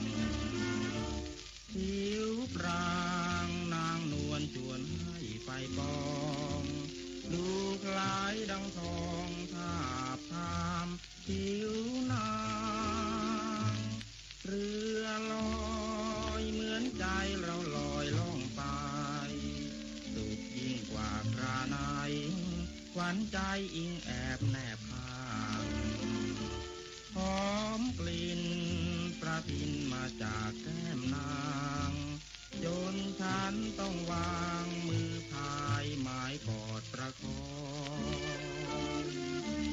จันท่านคงจะเห็นใจจึงได้หลบหน้าไปทำเป็นไม่อยากมองให้โอกาสแก่เราทั้งสองหมายประคองแนบข้างเอื้อนเอ่ยอิงอ้างกล่าวคำลอยเรือล่องลำน้ำเจ้าพระยาสุขดังอยู่เมืองฟ้าเจ้าพระยายามค่ำเห็นเงาพระจันทร์จมอยู่ในน้ำเพลินสุดแสนชื่นช่ำลอยลำล่องเจ้าพระยาจันทร์ท่านคงจะเห็นใจจึงได้หลบหน้าไปทำเป็นไม่อยากมองให้โอกาสแก่เราทั้งสองหมายประคองแนบข้างเอื้อนเอ่ยอิงอ้างกล่าวคำลอยเรือล่องลำน้ำเจ้าพระยาสุขดังอยู่เมืองฟ้าเจ้าพระยายามค่ำเห็นเงา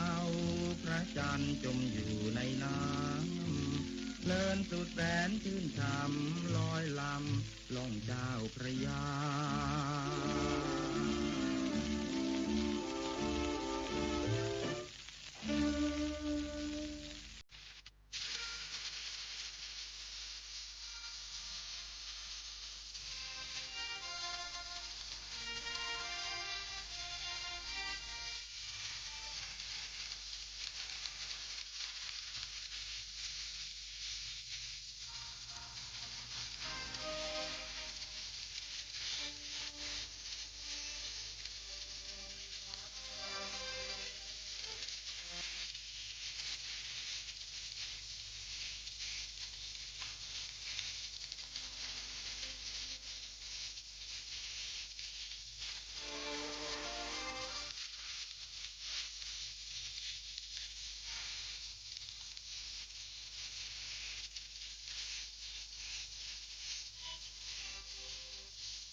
ยบกับความชั่ว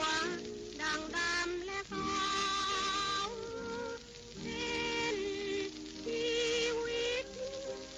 ไล่ลิขิตให้พรางพราวเราเองที่จะโน้มน้าวดีทั่วประดับใจ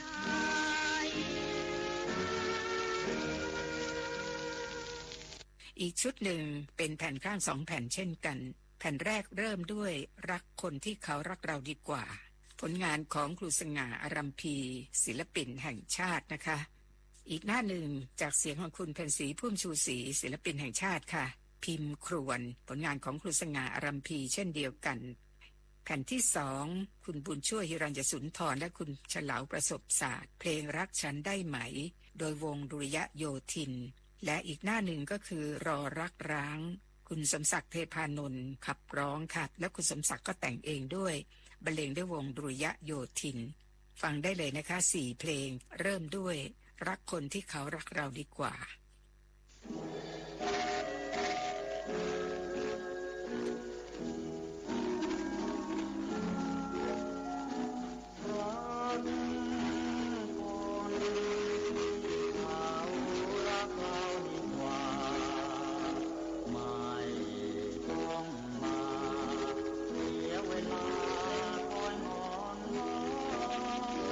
อย่างจะกินจะนอนเขา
ยวนชวนชม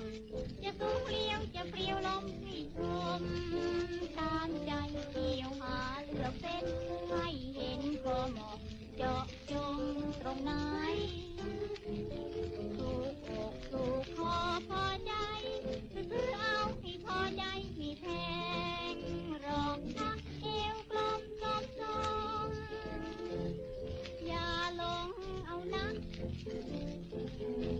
จะดูหรือพักดวงอกไม่ได้ยกตรงคุณค้ามัวหลงเลือกเฟ้นไม่รู้เชิงเช่นให้ลองปรึกษาถ้าชอบถ้ารักคุณค้าไม่ต้องซื้อให้เปล่าจะแทนของดีถูกใจ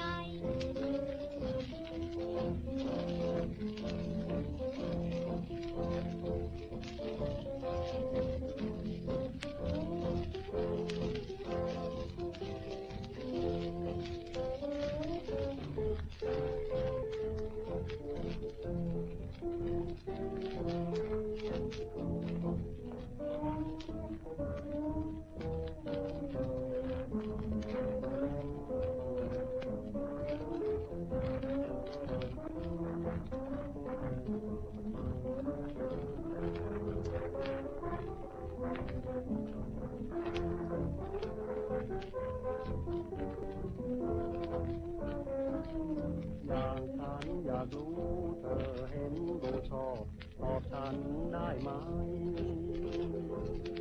ฉันตอบเธอได้อย่างไรที่รู้ยิ่งว่าเป็นใครที่เคยเห็นมาก็ไหนว่ารักมีแล้วจะให้ไม่ซื้อไม่หาต้องชอบหลอกนักคุณค้าจะแท้จริงยังว่าจะได้เงินต้องมีลองชิมลิ้มลองให้ลองได้ฟรีถ้าเป็นของดีดังว่าจะมาเมาหมดยิ่งนักแต่ฉันอยากรู้ของแถมนั้นอยู่ได้เล่าจังถ้าหากชอบกินคุณค้าฉันนะเป็นแม่ใหม่จะแถมลูกให้8 คน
เสมอ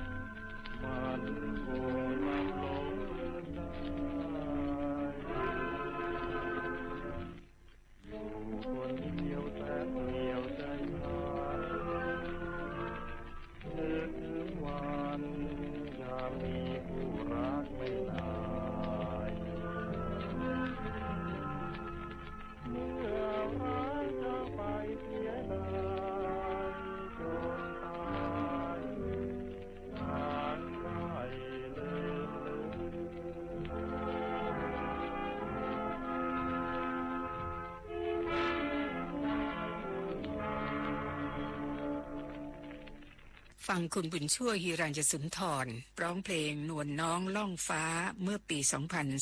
2496 คุณบุญช่วยแต่งเองด้วยนะคะ อีกหน้าหนึ่งคือเพลงหัวใจสลายโดยคุณวงจันทร์ไพโรจน์ค่ะ ทั้งสองเพลงนี้บรรเลงด้วยวงฮิรัญเนรมิต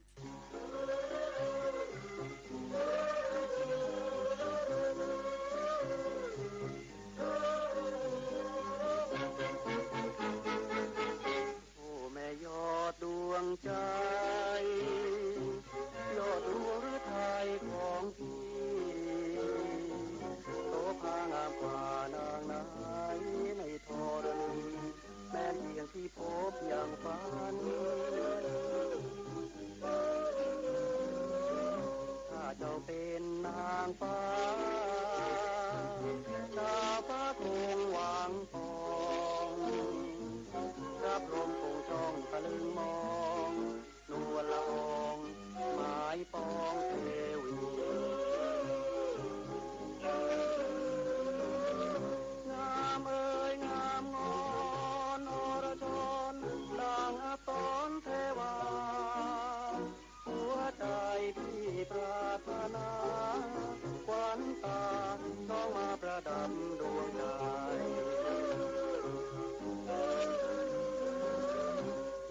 ได้แต่ฝัน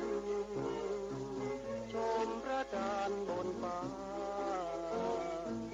พระจันทร์ไม่ล่องลอยมาคลาใดหน้าผาพิไลมืดมน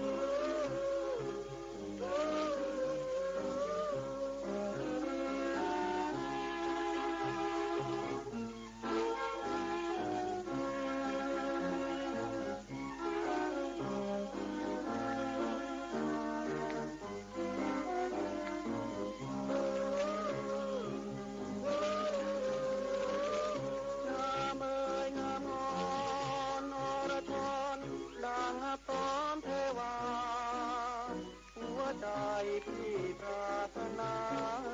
ควันตาน้องมาประดับดวงใจพี่คงได้แต่ฝันชมพระจันทร์บนฟ้าพระจันทร์ไม่ล่องลอยมาคลาใดหน้าผาพิไลมืดมนดวงลอยล่องฟ้าน้ำทองจะเวหาใจหนอใจข้าที่จะตื่นต้องฟื้นรอ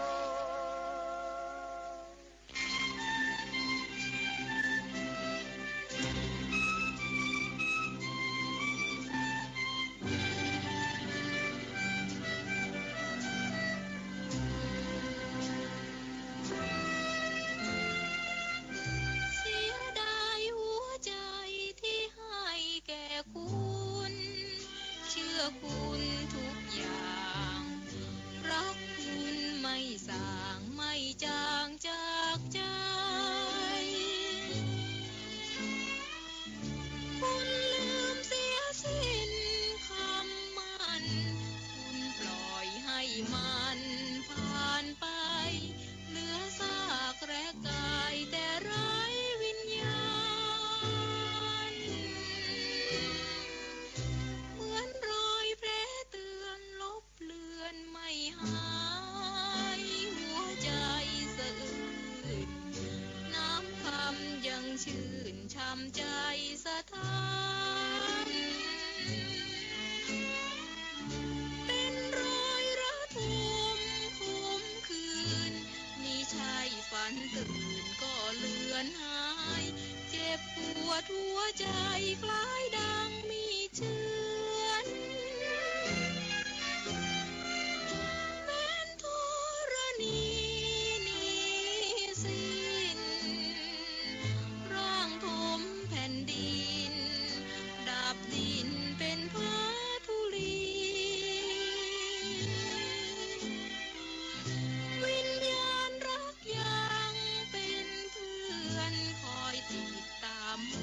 แสงสุรีแม้นบุญไม่มีก็ขออยู่ดีสัญญาหัวใจรักให้แก่กันนั้นยังยึด สวัสดิ์ไม่อาจเลือนหายดวงใจฉันยังรักมันรักไม่มีวันกลับกลายเป็นทาสหัวใจสลายอยู่ดี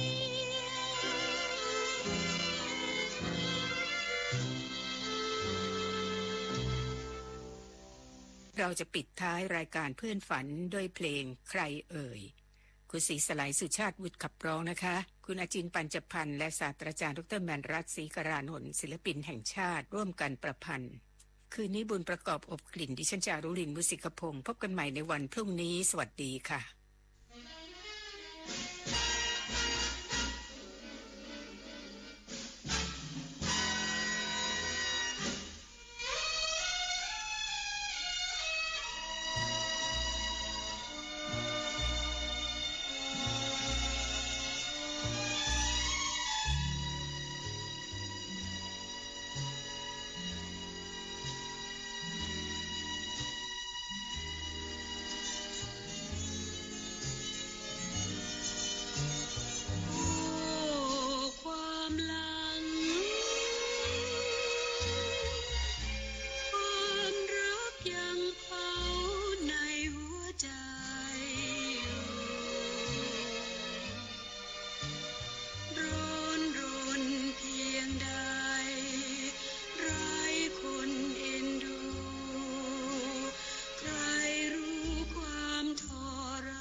จิตใจ